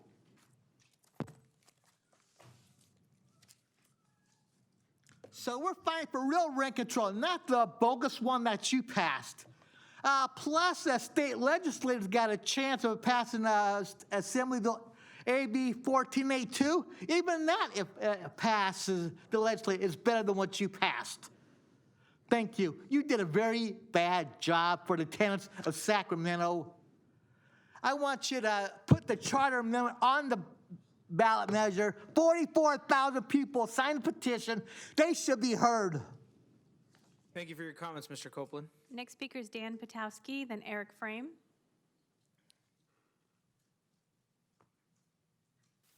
Good evening. Good evening, Vice Mayor, City Council members, Dan Potowski with Trees for Sacramento. Last week, this body approved a project on 23rd and I Street, and Ron Verilakis, the architect and developer, should be commended on the extraordinary effort he made in the preservation of this tree. He had a permit to remove this private protected tree. Furthermore, in 2013, there was another project that had approval for the removal of the tree, plus an appeal was lodged, and the hearing officer denied the appeal and the tree was allowed to be removed. So Ron actually reached out to the neighbors because there was a lot of concern. He met with the neighbors in Trees for Sacramento on a Sunday afternoon. Then what he did was he hired Gordon Mann, one of the best arborists in the state of California. He has impeccable credentials, internationally known, sits on the International Society of Arboriculture Board of Directors. And so with Gordon's expertise and Ron's creative skills, he was able to develop a plan to save the tree. Now comes the hard work is we know an excavator in less than 20 minutes can damage this tree, but I'm confident Ron, because he put so much time and effort into preserving this tree, that he's going to make it work. I'm just hoping the city will give him some allowances, like on parking, because having this tree there, he has less space on site, so maybe some additional on-street parking for equipment and stockpiling materials. But Trees for Sacramento would like the city council to recognize Ron Varilakis on this extraordinary effort he made in the preservation of this magnificent Northern California black walnut. Thank you for your comments. Councilmember Harris. Dan, if you could hang out for a few minutes, we'll be done soon. I just wanted to ask you a couple questions. Thanks. So thank you, Vice Mayor. Dan, I wanted to thank you for praising Ron Varilakis. He really is a creative thinker and a great architect. And saving this tree was not a small thing to do. It's a beautiful specimen of a Claro walnut. It's a tree I've admired for a long time, and it shows what can happen with a lot of creativity. But I really appreciate you coming down here and celebrating a win, because many times you've come and tried to protect trees that got lost to one project or another. But this was a really brilliant effort by a great architect. Thank you very much, Councilmember Harris. Madam Clerk? Our final speaker is Eric Frame. Good evening. Evening, everybody. I love you guys and your families, so I wanted to provide some ways you can detox from the EMF radiation. So take your pens out if you're willing. As much as possible, do not use the phone to your head, use the speaker, okay? Really easy one, actually, that I've been starting to utilize. When you go to bed, you don't need your phone on anymore, so turn it on airplane mode, and that reduces the EMF radiation that goes out during the night. Have a lot of indoor plants, because the plants and the trees in the city help fight the EMF pollution. There's something called shungite. It can be worn as a jewelry, or you could use it as a paperweight on your desk, and that will help prevent the EMF radiation as well. It kind of sucks in the EMF and prevents it from getting into you. Go for a hike, obviously. Don't take your phone with you, maybe. There's something called a detox bath, where you do 2 cups of sea salt, 2 cups of baking soda, and as hot as water as you can for 20 minutes. And you'll feel the difference, guys, and when you do these things, you'll notice yourself feeling a little better. Keep the phone out of your pocket. I'm trying to have children, and from what I've learned, I need to take the phone out of my pocket because sperm count's going down everywhere. Hemp seed oil is one of the good things you can buy at the food co-op or Whole Foods or something like that. Make sure it's organic, obviously. Take a couple teaspoons of that a day. Please don't raise your children with tablets or phones. They're particularly susceptible to the EMF radiation. I got some of this from Ann Louise Middleton and Dr. Tom O'Brien, so you could look them up and think about more. I wish I saw a bit more outrage from you guys. I appreciate the 2 of you speaking up. I wish all of you guys would have spoken up, because I think you all know deep down these people that came in here are right about this situation and about the corruption going on with the FCC. So I love you guys. Good night. Thank you for your comments. Your time is complete. Thank you for your comments. Madam Clerk? I have no more speakers. Thank you, Madam Clerk. All right, that concludes our business for today. We do have one adjourned in memory. It's an adjournment in since the year anniversary of the death of in the passing of our good friend Bill Campos. Many of us knew him as Billy. Today the La Familia Counseling Center has issued a scholarship called the Oslo Scholarship. Billy always had a comment of Oslo, just do it, it's before the Nike. And, Billy, unfortunately, we lost him a year ago, September 3rd in 2018. came to Sacramento from LA after serving his country in Vietnam. He was a veteran and joined the VFW Post 67 here in Sacramento. Very active in the post and participated in a lot of the social services. He had a career as a correctional officer and a parole officer, and he extremely had a preference for his time and tenure as a parole officer, and concluded it with working with the Youth Offender Parole Board.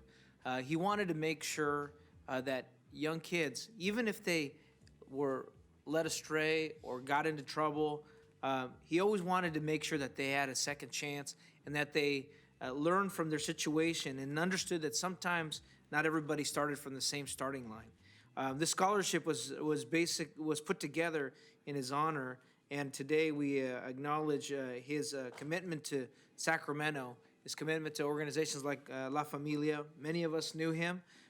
He was taken from us way too early, and tonight we adjourn in memory of our good friend, for us who knew him, Billy Campos. Oslo, you can do it. Thank you very much. Oh, Councilmember Warren. Sorry about that, Vice Mayor.